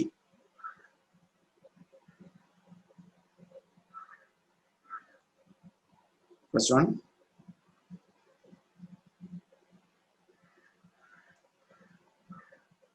mention about the representation. Mention about the representation in notice. So members നൽകുന്ന നോട്ടീസിൽ റെപ്രസെന്റേഷനെ കുറിച്ച് മെൻഷൻ ചെയ്യാം. Send a copy to members. Send a copy to members. If not send, so കമ്പനിയുടെ ഡ്യൂട്ടിയാണ്. So that means 14 ദിവസം AGM-ന് 14 ദിവസത്തിന് മുമ്പ് ആരറിയിച്ചു? മെമ്പേഴ്സിനെ group അറിയിച്ചു. ഒരു സ്പെഷ്യൽ അതായത് റിട്ടയറിംഗ് ഓഡിറ്ററെ റീഅപ്പോയിന്റ് ചെയ്യരുത്. സോ ബോർഡിനകത്ത് തോന്നി ശരിയാണെന്ന് തോന്നി ഉടനെ തന്നെ നോട്ടീസ് കിട്ടിയ ഉടനെ തന്നെ ആരെ അറിയിച്ചു? ഓഡിറ്ററെ അറിയിച്ചു. AGM-ന് ഒരു 11 ദിവസം അല്ലെങ്കിൽ 10 ദിവസം മുമ്പ് ഓഡിറ്റർ റെപ്രസെന്റേഷൻ തന്നു. സോ അതിന്റെ കോപ്പിയൊക്കെ എടുത്ത് എന്താണ് ഇവർക്ക് അല്ലെങ്കിൽ അതിന്റെ മെമ്പേഴ്സിന് 7 ദിവസം മുമ്പുള്ള AGM-ന്റെ നോട്ടീസ് അയക്കുന്നതിനൊപ്പം ആ നോട്ടീസിൽ മെൻഷൻ ചെയ്യുക പ്ലസ് സെൻഡ് എ കോപ്പി. അതിന്റെ കോപ്പി മെമ്പേഴ്സിനെ അറിയിക്കുക. ഓക്കെ, സോ കിട്ടുന്നത് ലേറ്റ് ആയിട്ടാണ് അല്ലെങ്കിൽ റീസണബിൾ ലെങ്ത്തിൽ കൂടുതലാണെങ്കിൽ if not send. So send ചെയ്തില്ലെങ്കിൽ കമ്പനിക്ക് ഓഡിറ്റർക്ക് ഇതിനുള്ള അവകാശമുണ്ട്? AGM-ൽ അത് ആ പറയുന്ന റെപ്രസെന്റേഷൻ റീഡ് ഔട്ട് ചെയ്യാം. If not send then read out. So ഈ പറഞ്ഞ രീതിയിൽ സെൻഡ് ചെയ്തില്ല എങ്കിൽ ഓഡിറ്റർ എന്ത് ചെയ്തിരിക്കണം? ഇത് and file with ROC. Okay, company എന്ത് ചെയ്യണം? ROCയിൽ അത് ഫയൽ ചെയ്തിരിക്കണം. മെമ്പേഴ്സിന് എല്ലാം സെൻഡ് ചെയ്തിട്ടില്ല, ഇതേപോലെ റീഡ് ഔട്ട് ആണ് ചെയ്യുന്നതെങ്കിൽ എന്ത് ചെയ്തിരിക്കണം? ഫയൽ വിത്ത് ROCയിൽ ഓഡിറ്ററുടെ റെപ്രസെന്റേഷൻ ഫയൽ ചെയ്തിരിക്കണം. ദെൻ പിന്നെ ഒരു സെനാരിയോ വരുന്നത്, ഇങ്ങനെ ഓഡിറ്റർ ഇതേ കണക്കൊരു എന്ത് കൊടുത്തു? റെപ്രസെന്റേഷൻ കൊടുത്തു. ഓഡിറ്ററെ കാര്യങ്ങളെല്ലാം പറഞ്ഞിട്ട് കമ്പനിയെ ടാർണിഷ് ചെയ്യുക, അല്ലെങ്കിൽ ഇവിടെ അതാണ് പറഞ്ഞിരിക്കുന്നത്, ഡെറോഗേറ്ററി സ്റ്റേറ്റ്മെന്റ്സ് ആണ്. കമ്പനിയുടെ ഗുഡ്വില്ലെ ടാർണിഷ് ചെയ്യുക അല്ലെങ്കിൽ ചീപ്പ് പബ്ലിസിറ്റിക്ക് വേണ്ടിയാണ് ഓഡിറ്റർ ഈ റെപ്രസെന്റേഷൻ യൂസ് ചെയ്യുന്നത് എങ്കിൽ കമ്പനി അല്ലെങ്കിൽ അഗ്രീഡ് ആയിട്ടുള്ള ഈ പറയുന്ന ഈ സ്പെഷ്യൽ റെസൊല്യൂഷന് വേണ്ടിയിട്ട് പറഞ്ഞ മെമ്പേഴ്സിന്, അഗ്രീഡ് പേഴ്സൺസിന് ഇവിടെ പോകാം, ട്രൈബ്യൂണലിനടുക്ക് പോകാം. So that means company auditor timely മാനറിൽ അല്ലെങ്കിൽ ഇതായിട്ട് തന്നെ ഓഡിറ്റർ എന്ത് ചെയ്തിരിക്കുകയാണ്? ഓഡിറ്റർ ആ ടൈമിൽ റീസണബിൾ ലെങ്ത്തിൽ തന്നെ റെപ്രസെന്റേഷൻ കൊടുക്കുന്നത്. പക്ഷെ കംപ്ലീറ്റ് എന്താണ്? ഓഡിറ്ററുടെ പബ്ലിസിറ്റിയും കമ്പനിയെ ടാർണിഷ് ചെയ്യുന്ന രീതിയിലുള്ള കാര്യങ്ങളാണ് ആ ഒരു റെപ്രസെന്റേഷനിൽ പറഞ്ഞിരിക്കുന്നെങ്കിൽ കമ്പനിക്ക് എന്താണ്? കമ്പനിയുടെ ഡ്യൂട്ടിയാണ് എന്ത് ചെയ്യണം? അത് മെമ്പേഴ്സിനെ എല്ലാവർക്കും കൊടുക്കുക. അങ്ങനെ ഒരു കമ്പനിയെ ടാർണിഷ് ചെയ്യുന്ന രീതിയിലാണ് ഓഡിറ്റർ റെപ്രസെന്റേഷൻ കൊടുക്കുന്നതെങ്കിൽ കമ്പനിക്കോ അല്ലെങ്കിൽ അഗ്രീഡ് പേഴ്സണോ ആർട്ടിക്കൽ പോകാം, ട്രൈബ്യൂണലിൽ പോകാം. ട്രൈബ്യൂണൽ വേണമെങ്കിൽ എന്ത് പറയാം? ആ പർട്ടിക്കുലർ റെപ്രസെന്റേഷൻ അയക്കുകയും വേണ്ട, കോപ്പി അയക്കുകയും വേണ്ട, റീഡ് ഔട്ട് ചെയ്യുകയും വേണ്ട എന്ന ഡിസിഷൻ എടുക്കുന്നതാണ്. Tribunal may order as it think fit. Tribunal തോന്നുകയാണ്, ശരിയാണല്ലോ, ഈ പറയുന്ന ഓഡിറ്ററുടെ ഈ റിമാർക്സ് അല്ലെങ്കിൽ ഈ റെപ്രസെന്റേഷൻ എല്ലാം കമ്പനിയെ ടാർണിഷ് ചെയ്യാനുള്ള ഉദ്ദേശമാണ്, അല്ലെങ്കിൽ ഓഡിറ്ററുടെ ചീപ്പ് പബ്ലിസിറ്റിയാണ് ഉദ്ദേശമെങ്കിൽ എന്ത് ചെയ്യാം? ട്രൈബ്യൂണലിന് അത് രണ്ടും സെൻഡ് ചെയ്യേണ്ട, കോപ്പി സെൻഡ് ചെയ്യേണ്ട, ഈവൻ എന്ത് ചെയ്യണ്ട? AGM അത് റീഡ് ഔട്ട് പോലും ചെയ്യേണ്ട. ഓഡിറ്ററുടെ എന്ത് ചെയ്യേണ്ട? മാത്രം മതി, റിമൂവ് ചെയ്ത് വേറൊരാളെ അപ്പോയിന്റ് ചെയ്താൽ മാത്രം മതി. Okay. Then tribunal may order that the representation shall not be circulated,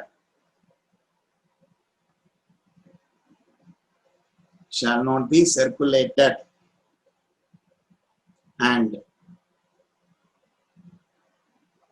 read out at the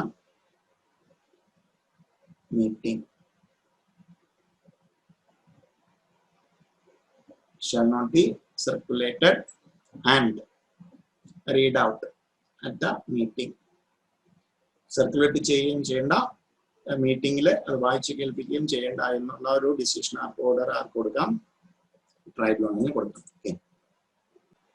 The next one, section 140 subsection 5. Section 140 subsection 5.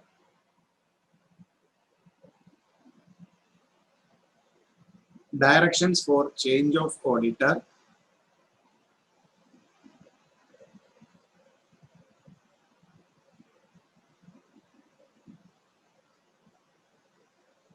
change of auditor, directions for change of auditor by tribunal.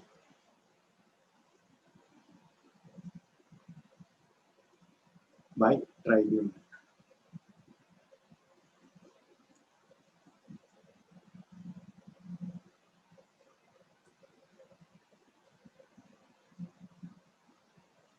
Okay. Tribunal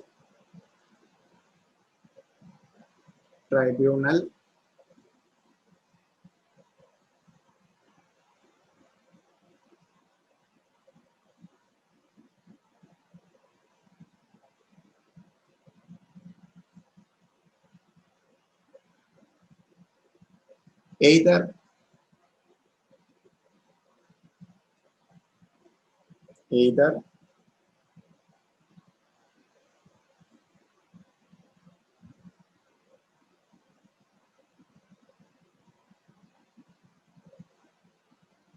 suo moto or on application made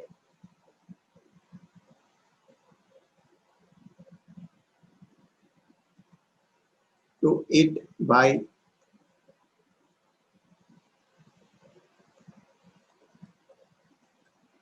central government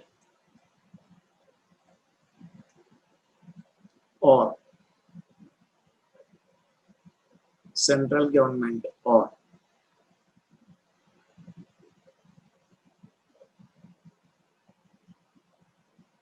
by any person concerned.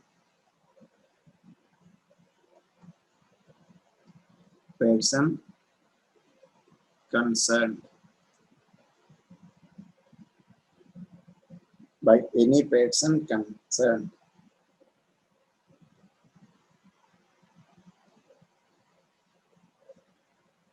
Second one, may by order direct a company to change its auditors.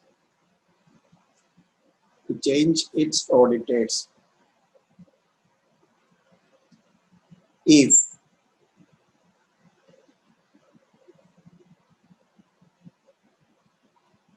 tribunal is of the opinion that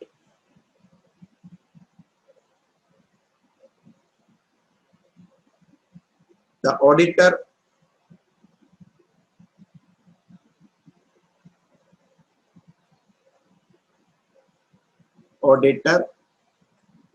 of the company acted auditor of the company has whether directly or indirectly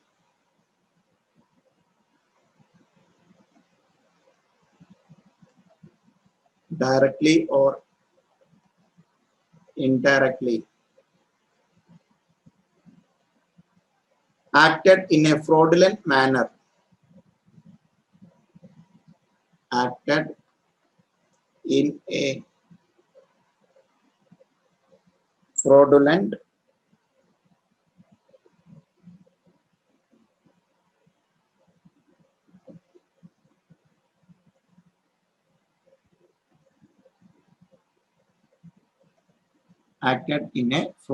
in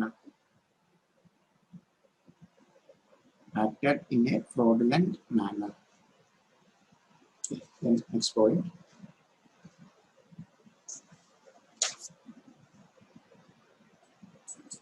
If on an application of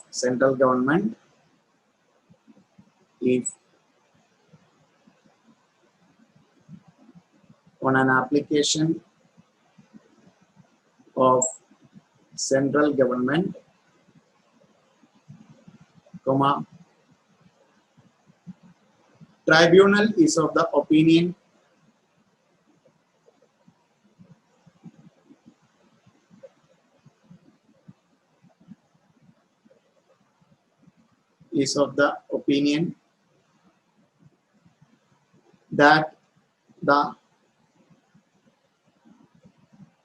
the opinion that change of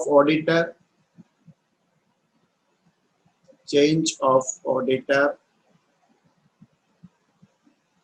is required. Tribunal is of the opinion that the change of auditor is required.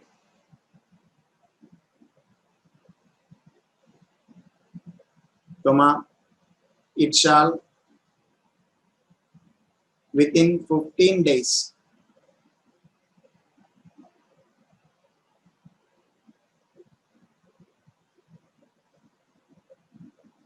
of application may by order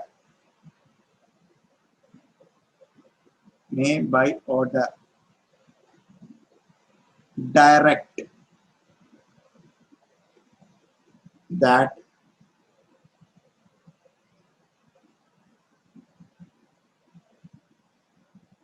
first point, he shall not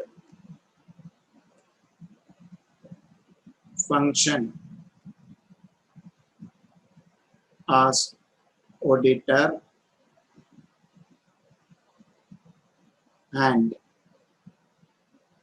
he shall not function as auditor and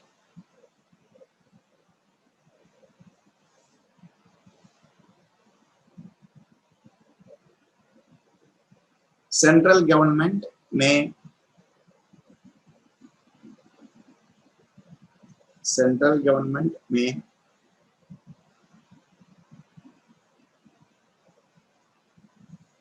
appoint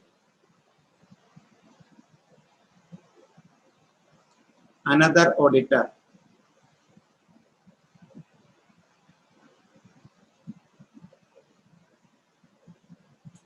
in his place.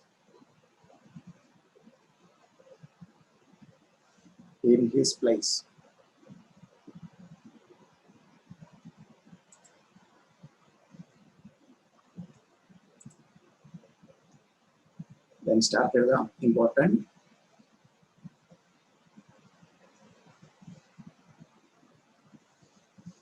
An individual or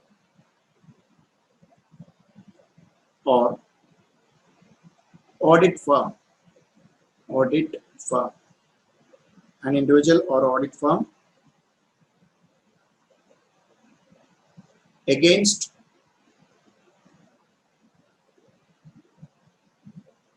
whom an order has been passed by tribunal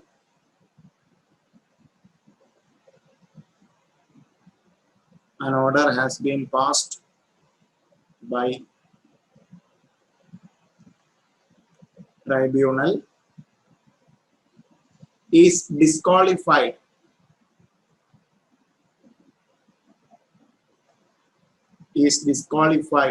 to be appointed as auditor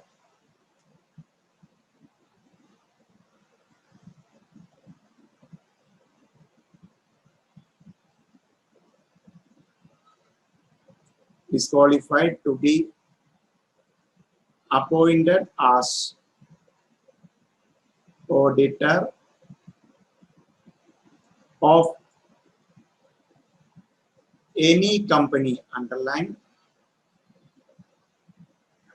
any company or different in any company for a period of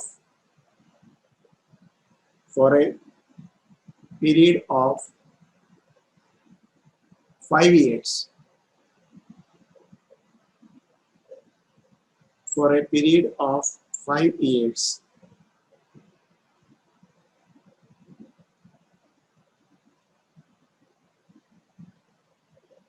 From the date of passing of the order.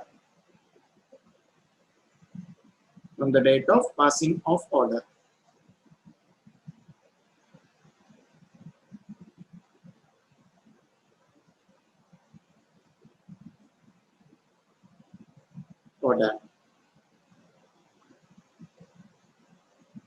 And the auditor shall also be liable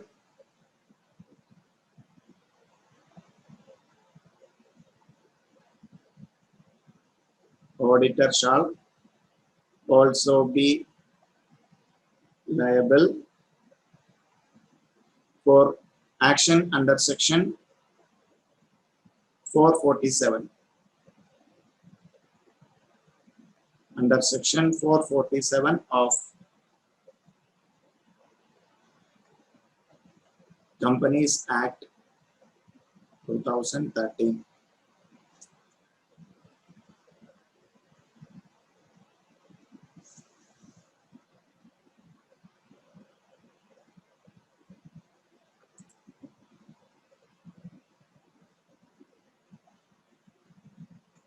So, in the section 140 subsection 5 for another section 140 subsection 5.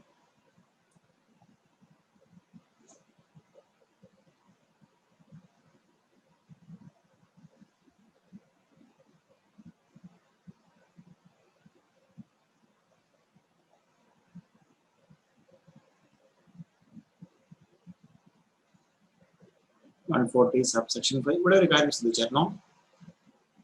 140 subsection 5 പ്രകാരം tribunal എന്തെങ്കിലും order pass ചെയ്തിട്ടുണ്ടെങ്കിൽ ഒരു ഓഡിറ്ററിന് അഗെയിൻസ്റ്റോ audit ഫേമിന് അഗെയിൻസ്റ്റോ ഒരു pass ചെയ്തിട്ടുണ്ടെങ്കിൽ എന്താണ് 5 വർഷത്തേക്ക് ഒരു കമ്പനിയിലും audit എടുക്കാൻ പറ്റില്ല. സോ 139 subsection 2 നമ്മൾ പറഞ്ഞത് എന്തായിരുന്നു? അവിടെ ഒരു ഡിഫറൻസ് ആണ് for a period for any company. So 139 subsection 2 പ്രകാരം എന്താണ് ആ ഒരു കൂൾ ഓഫ് പീരീഡ് അല്ലെങ്കിൽ 5 years എന്ന് പറയുന്നത് എന്താണ് ആ പർട്ടിക്കുലർ കമ്പനിയിൽ ഓഡിറ്റ് എടുക്കാൻ പറ്റില്ല എന്നായിരുന്നു പറയുന്നത്. പക്ഷേ 140 subsection 5 പ്രകാരം ട്രൈബ്യൂണൽ ഒരു ഓർഡർ ഏതെങ്കിലും ഓഡിറ്റർക്ക് അഗെയിൻസ്റ്റോ ഓഡിറ്റ് ഫേമിന് അഗെയിൻസ്റ്റോ ഓർഡർ പാസ് ചെയ്തിട്ടുണ്ടെങ്കിൽ എന്നാണോ ഓർഡർ പാസ് ചെയ്തത് അന്ന് മുതൽ 5 വർഷത്തേക്ക് ഓഡിറ്റർക്ക് എന്ത് ചെയ്യാൻ പറ്റില്ല? ഒരു കമ്പനിയിലും, because auditor is involve in directly അല്ലെങ്കിൽ ഇൻഡയറക്ട്ലി എന്താണ് ഫ്രോഡുലന്റ് മാനറിലാണ് എന്താണ് ഓഡിറ്ററുടെ ഇൻഡിപെൻഡൻസ് എല്ലാം മാറ്റി വെച്ചിട്ട് എന്താണ് എന്തോ ഒരു ഫ്രോഡുലന്റ് ഏതോ രീതിയിലോ ബെനിഫിറ്റ് ഉണ്ടാക്കുന്ന ഓഡിറ്റർക്ക് ബെനിഫിറ്റ് ഉണ്ടാകുന്ന രീതിയിൽ കമ്പനിയായിട്ട് ചേർന്നോ അല്ലെങ്കിൽ അവിടുത്തെ ആരെങ്കിലും മാനേജിംഗ് ആരുമായിട്ടെങ്കിലും ചേർന്ന് ഫ്രോഡുലന്റ് മാനറിൽ ആക്ട് ചെയ്തിട്ടുണ്ട് എന്ന് ആർക്ക് ബോധ്യപ്പെട്ടാൽ? ട്രൈബ്യൂണലിന് ബോധ്യപ്പെട്ടാൽ ട്രൈബ്യൂണൽ എന്ത് ചെയ്യാം? ഒരു ഓർഡർ ഇറക്കാം. അങ്ങനെ ഓർഡർ ഇറക്കി ഓഡിറ്ററെ മാറ്റിയിട്ടുണ്ടെങ്കിൽ 5 വർഷത്തേക്ക് ഓഡിറ്റർക്ക് ഒരു കമ്പനിയിലും ഓഡിറ്റർ ആയിട്ട് ആക്ട് ചെയ്യാൻ പറ്റില്ല. അതുകൂടാതെ സെക്ഷൻ 447 പ്രകാരമുള്ള പെനാൽറ്റി കൂടെ ഓഡിറ്റർക്ക് അട്രാക്ട് ചെയ്യും.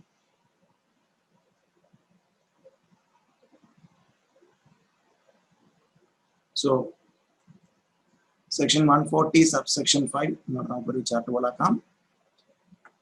Directions for change of auditor by tribunal.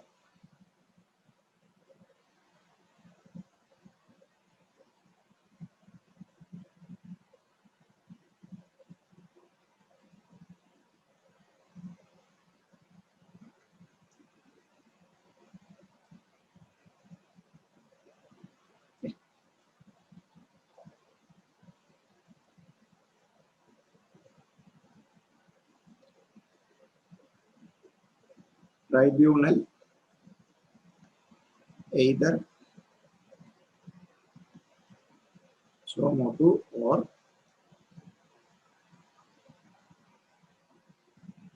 application by central government or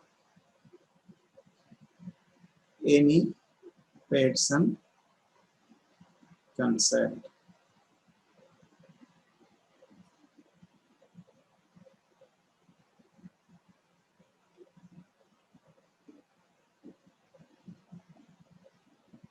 Satisfies that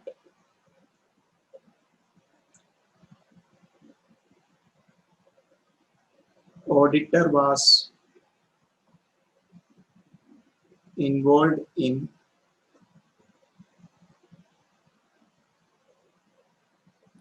fraud.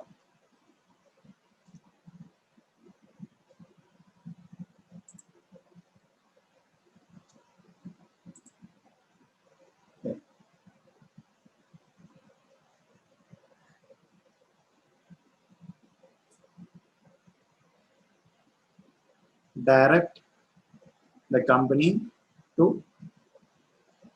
change the auditor.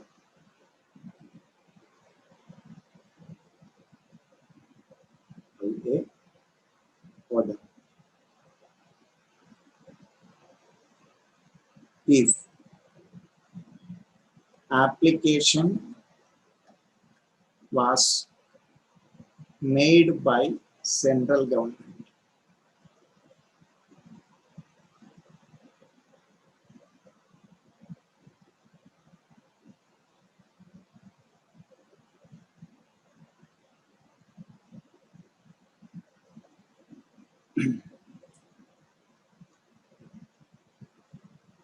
if application was made by central government within 15 days of application,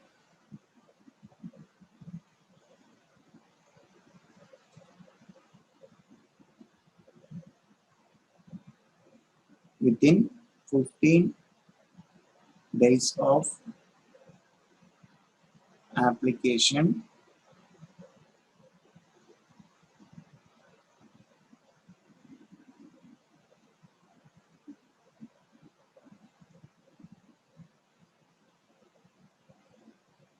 then order that he shall not function as auditor and central government may appoint another auditor.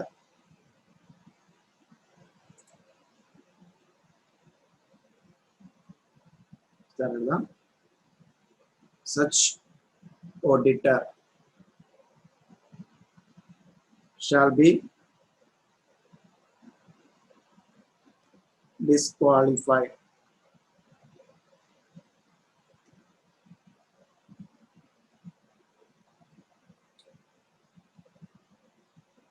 for appointment as auditor for 5 years in all companies.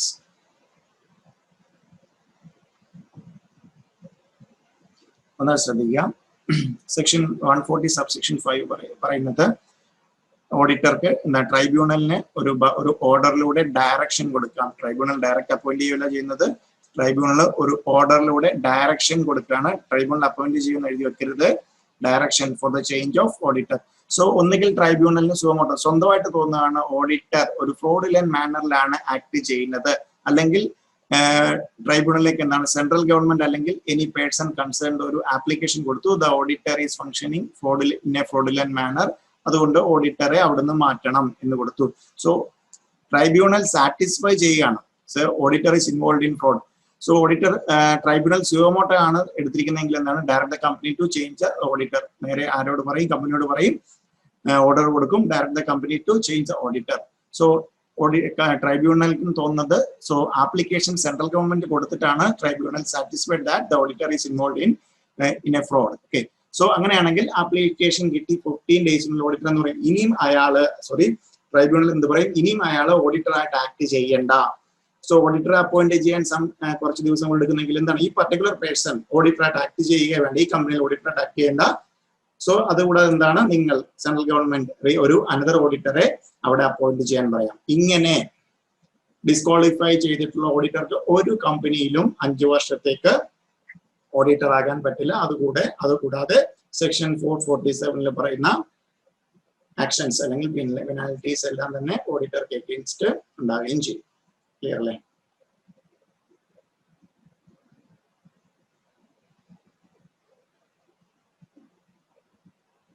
Okay, so ഇത്രയാണ് section 140. എന്തെങ്കിലും doubt ഉണ്ടോ ആർക്കെങ്കിലും?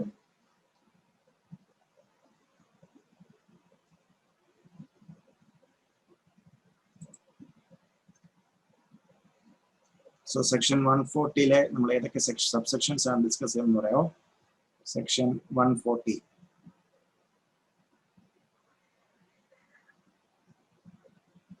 Subsection 1 discuss ചെയ്തു, subsection 2 discuss ചെയ്തു, subsection 3 discuss ചെയ്തു, subsection 4 then 5.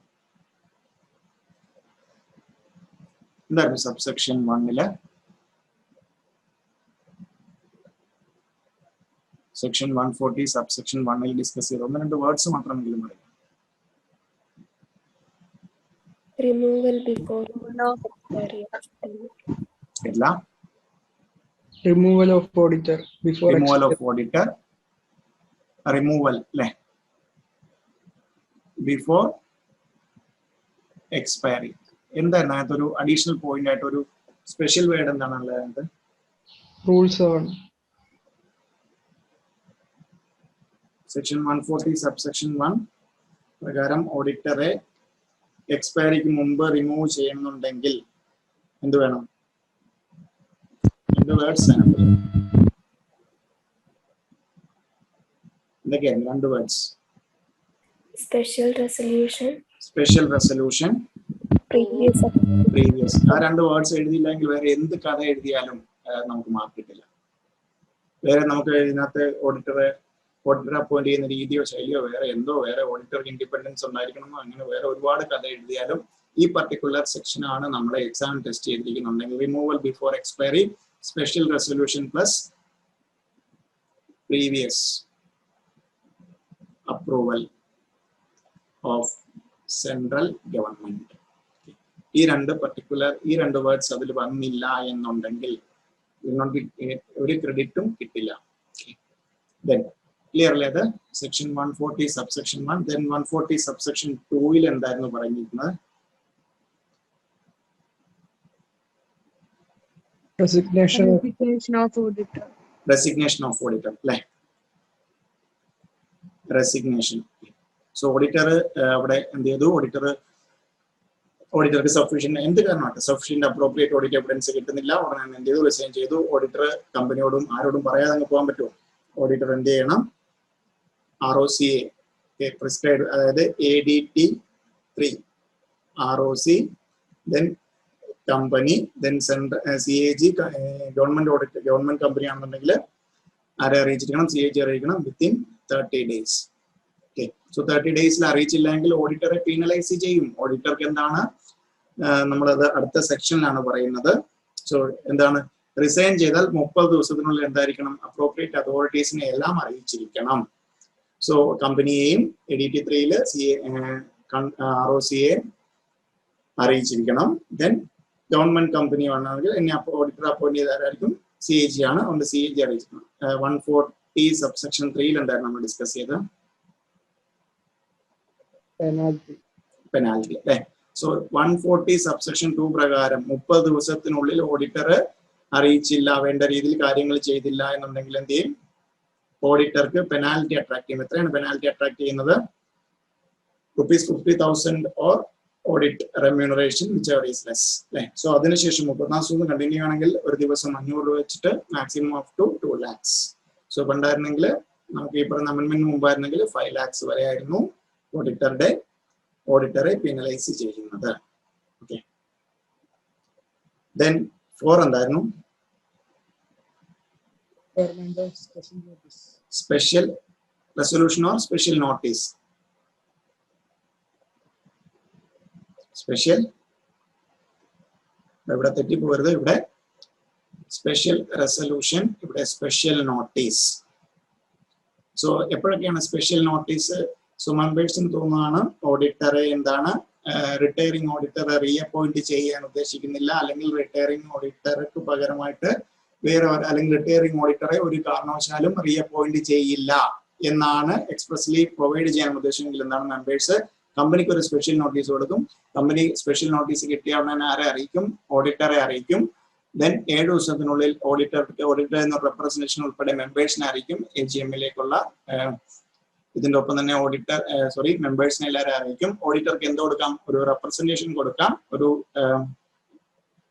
Fixed ലെങ്തിലായിരിക്കണം, ഒത്തിരി late ആയിട്ട് ആകരുത്. അങ്ങനെയാണെങ്കിൽ കമ്പനിയുടെ ഡ്യൂട്ടി ആണെന്ന് എന്നിട്ട് കമ്പനിയോട് പറയാം ഇതൊന്ന് സർക്കുലേറ്റ് ചെയ്യാൻ. കമ്പനിയുടെ ഡ്യൂട്ടി ആണ് എല്ലാവർക്കും മെമ്പേഴ്സിന് സർക്കുലേറ്റ് ചെയ്യാം. സോ റീസണബിൾ ലെങ്ത് അല്ലെങ്കിൽ കിട്ടിയത് ഒത്തിരി താമസിച്ചാണെങ്കിൽ എന്ത് ചെയ്യാം? കമ്പനിക്ക് എന്ത് പറയാം? അയക്കാൻ പറ്റില്ല. പക്ഷെ എന്ത് ചെയ്യാം? റീഡ് ഔട്ട് ചെയ്യാം. ആ കേസിൽ ആരെ അറിയിച്ചിരിക്കണം? ROCക്ക് ഫയൽ ചെയ്തിട്ടുണ്ടാവണം. ദെൻ വേറെ ഒരു സെനാരിയോയിൽ എന്താണ്? കമ്പനിയെ ടാർണിഷ് ചെയ്യാനാണ് ഈ പറയുന്ന റെപ്രസെന്റേഷനോട് ഓഡിറ്ററുടെ ഉദ്ദേശം എങ്കിൽ ട്രൈബ്യൂണലിന് എന്ത് പറയാം?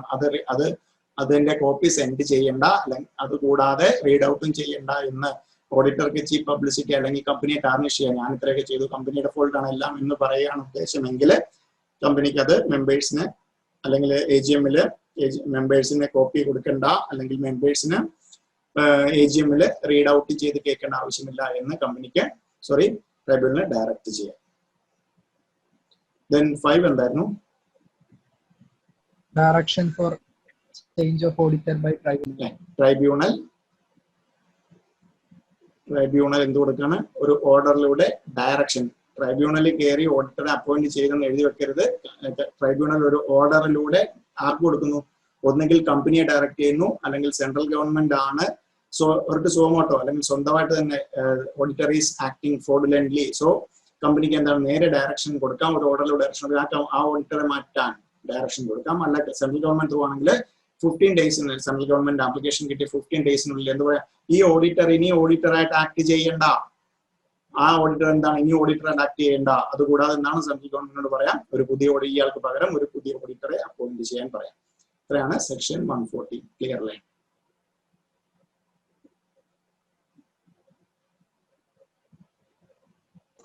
Okay, sir. Then ഒരു ചെറിയ സെക്ഷൻ പറയാം. Section 142. Section 142. Section 142. Section 142. Remuneration of auditors. Section 142. Remuneration of auditor.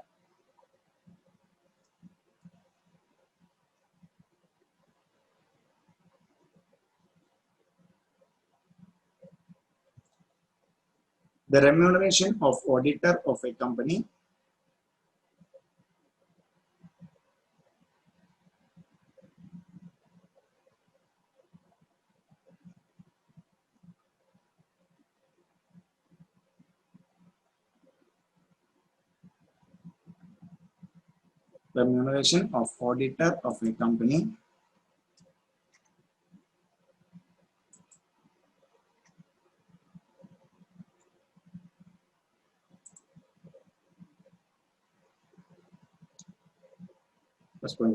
shall be fixed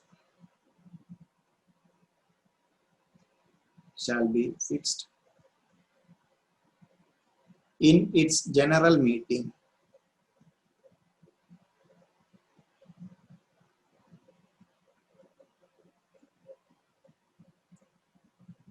or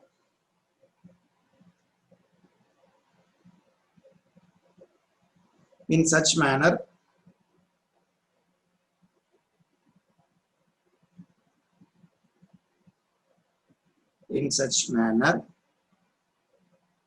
as may be determined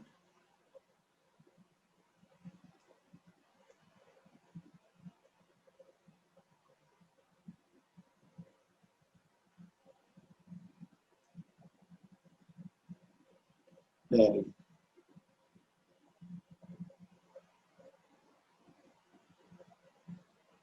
Okay. So ഇതാണ് എന്താണ് ഓഡിറ്ററുടെ റെമ്യൂണറേഷൻ ഫിക്സ്. നോർമലി ജനറൽ മീറ്റിംഗിൽ മെമ്പേഴ്സ് ആണ്, അല്ലെങ്കിൽ കമ്പനി ഒരു manor prescribe ചെയ്തിട്ടുണ്ടെങ്കിൽ എന്താണോ ആ മാനർ പ്രിസ്ക്രൈബ് ചെയ്തിരിക്കുന്നത് ആ മാനറിലായിരിക്കും ഡിറ്റർമൈൻ ചെയ്യുന്നത്. Then next point എഴുതാം. സ്റ്റാർട്ട് എഴുതാം.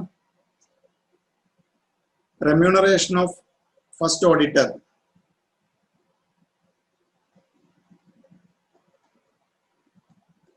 Remuneration of first auditor. First auditor section ഏതായിരുന്നു? ഓർമ്മയുണ്ടോ? Section appointment of first auditor. 139.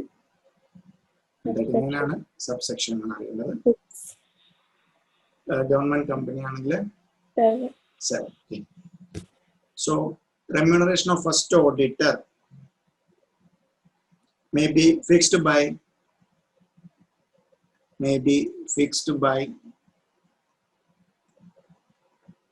board of directors.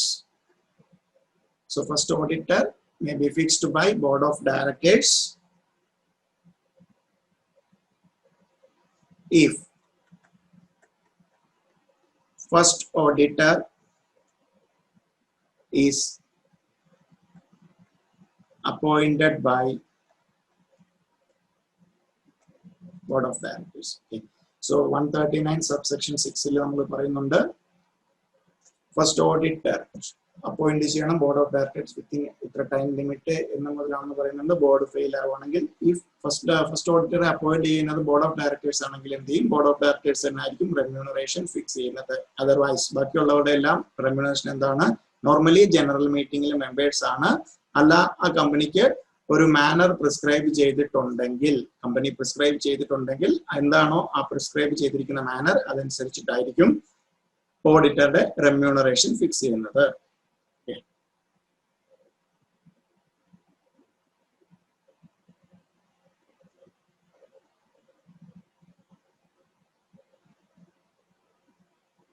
The subsection 1 ആണ് section 142 subsection 1.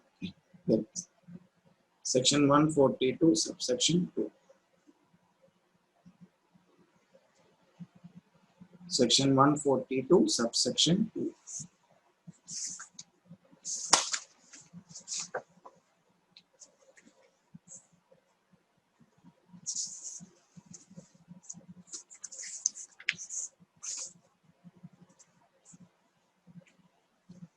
Audited remuneration അത് എന്തൊക്കെ ഇൻക്ലൂഡ് ചെയ്യും എന്ന് പറയുന്നതാണ്, അല്ലെങ്കിൽ എന്തൊക്കെ ഇൻക്ലൂഡ് ചെയ്യും എന്തൊക്കെ എക്സ്ക്ലൂഡ് ചെയ്യും എന്ന് പറയുന്നത്. നമുക്ക് ഇവിടുന്ന് ഒരു ക്വസ്റ്റ്യൻ നമുക്ക് എക്സാമിൽ ചോദിക്കാറുണ്ട്. 142 subsection 2.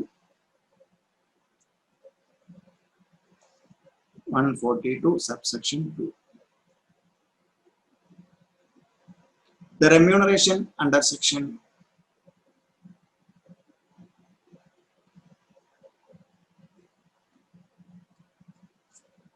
142 subsection 1 shall in addition to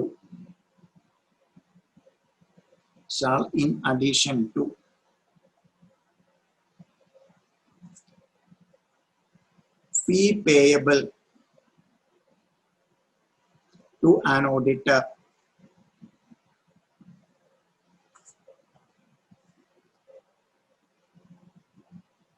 shall in addition to fee payable to an auditor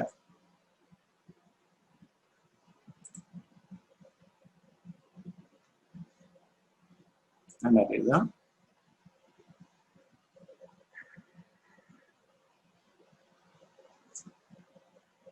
includes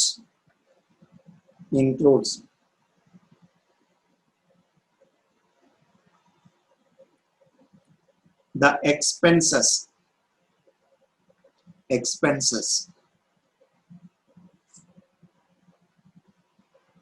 if incurred by the auditor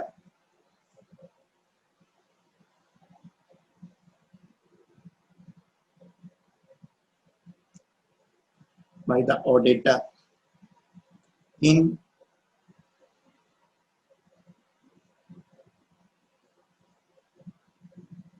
connection with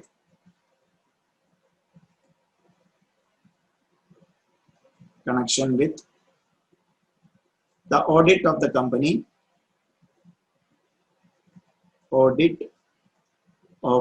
company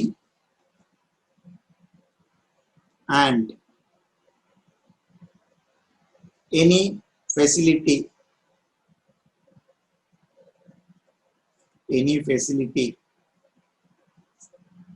extended to him.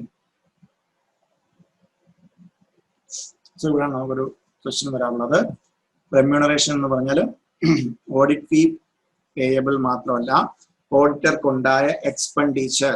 So ഓഡിറ്റർക്കുണ്ടായ ആ പീരീഡിലുള്ള എല്ലാ എക്സ്പെൻഡിച്ചറും അല്ല, incurred by the auditor in connection with the audit of the company. ആ company ഓഡിറ്റുമായിട്ട് ബന്ധപ്പെട്ട് ഓഡിറ്റർക്കുണ്ടായ expenditure and so company ഏതെങ്കിലും additional facility extended to the auditor ഉണ്ടെങ്കിൽ അതിന്റെ ആ ഒരു കോസ്റ്റും എന്തിനകത്ത് എന്തൊക്കെ ചേർത്തായിരിക്കും എന്ത് പറയുന്നത്, ഓഡിറ്റ് ഫീ അല്ലെങ്കിൽ ഓഡിറ്റേഴ്സ് റെമ്യൂണറേഷൻ. ദെൻ ഇവിടെ എഴുതാം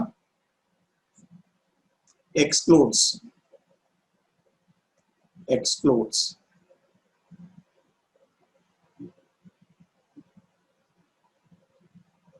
any remuneration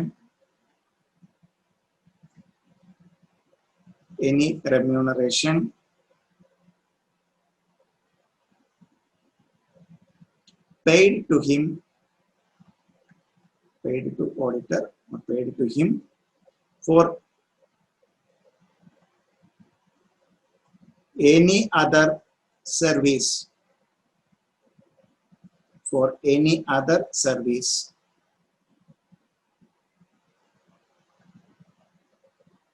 rendered by him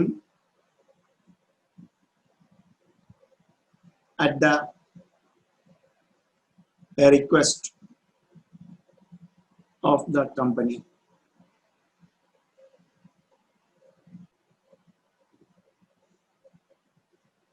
So ഒന്ന് ശ്രദ്ധിക്കാം, ഓഡിറ്റ് റെമ്യൂണറേഷൻ ഫിക്സ് ചെയ്യുന്നത് നോർമലി ജനറൽ മീറ്റിംഗിലെ മെമ്പേഴ്സ് ആണ്, അല്ലെങ്കിൽ മാനർ ഓഫ് പ്രിസ്ക്രൈബേഷൻ ഉണ്ടെങ്കിൽ അങ്ങനെയാണ്. ഫസ്റ്റ് ഓഡിറ്ററുടെ remuneration if board of directors ആണ് അപ്പോയിന്റ് ചെയ്യുന്നത് എങ്കിൽ ബോർഡ് ഓഫ് ഡയറക്ടേഴ്സ് ഫിക്സ് ചെയ്യും. സോ റെമ്യൂണറേഷനകത്ത് എന്തൊക്കെ ഇൻക്ലൂഡ് ചെയ്യും, എക്സ്ക്ലൂഡ് ചെയ്യും എന്നുള്ളതാണ്. സോ ഒരു ഓഡിറ്റ് ഫീ എന്നുള്ളത് കൂടാതെ ഓഡിറ്റർക്ക് ഉണ്ടാകുന്ന expenditure directly attributable to that particular company audit and any facility extended to him. So അതിൻ്റെയൊക്കെ കൂടെ എക്സ്പെൻഡിച്ചർ അല്ലെങ്കിൽ കോസ്റ്റ് എന്തിനകത്ത് ആഡ് ചെയ്യും, ഓഡിറ്റ് റെമ്യൂണറേഷനകത്ത് അല്ലെങ്കിൽ ഓഡിറ്റ് ഫീ പേയബിൾ പ്ലസ് ഈ എക്സ്പെൻസോട് ചേർത്തിട്ടാണ് എന്ത് പറയുന്നത് റെമ്യൂണറേഷൻ. പക്ഷേ എനി റെമ്യൂണറേഷൻ, സോ നമ്മൾ ഇപ്പം ഓഡിറ്റർ ഓഡിറ്റിന് പോയി, കമ്പനി ഓഡിറ്റിന് പോയി, സോ കമ്പനിയുടെ റിക്വസ്റ്റിൽ എന്തെങ്കിലും ഒരു പർട്ടിക്കുലർ സർട്ടിഫിക്കറ്റ് സോ ഓഡിറ്ററുടെ രീതിയിൽ ഒരു തരത്തിൽ ഡിസ്ക്വാളിഫിക്കേഷൻ വരാത്ത ഏതെങ്കിലും സർട്ടിഫിക്കറ്റ് ഓഡിറ്റർ സൈൻ ചെയ്തു. ഓക്കെ, സോ അതിന് എന്ത് ചെയ്തു, കമ്പനിയുടെ റിക്വസ്റ്റ് പ്രകാരമാണ് ഓഡിറ്റർ ആസ് ആൻ ഓഡിറ്റർ ഒരു ചാർട്ടേഡ് അക്കൗണ്ടന്റ് എന്ന രീതിയിൽ നമ്മുടെ ഓഡിറ്റിനെ ഒരു തരത്തിലും ബാധിക്കാത്ത രീതിയിൽ ഒരു സർട്ടിഫിക്കറ്റ് സൈൻ ചെയ്താൽ അതിന് എന്തെങ്കിലും ഫീ കൊടുത്തിട്ടുണ്ടെങ്കിൽ അതെന്താണ് സെപ്പറേറ്റ് ആണ്, എന്തിനകത്ത് വരത്തില്ല, ഓഡിറ്റ് റെമ്യൂണറേഷൻ അല്ലെങ്കിൽ ഈ കമ്പനി ഓഡിറ്റിന്റെ റെമ്യൂണറേഷനകത്ത് ഇൻക്ലൂഡ് ചെയ്യില്ല എന്ന്. സോ ഈ ഒരു പോയിന്റ് ആണ് നമുക്ക് എക്സാമിന് ചോദിച്ചു കാണുന്നത്. എക്സ്പെൻഡിച്ചറും then any facility extended to the auditor എല്ലാം ഇതിനകത്ത് വരും ഓഡിറ്റേഴ്സ് റെമ്യൂണറേഷൻ.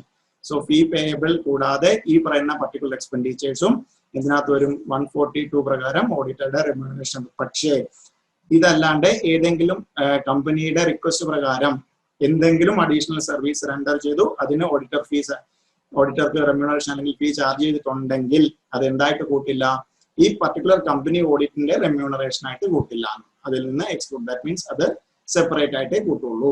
ഇതാണ് ഇതിനകത്ത് പറയുന്നത് സെക്ഷൻ 142. ക്ലിയർലി?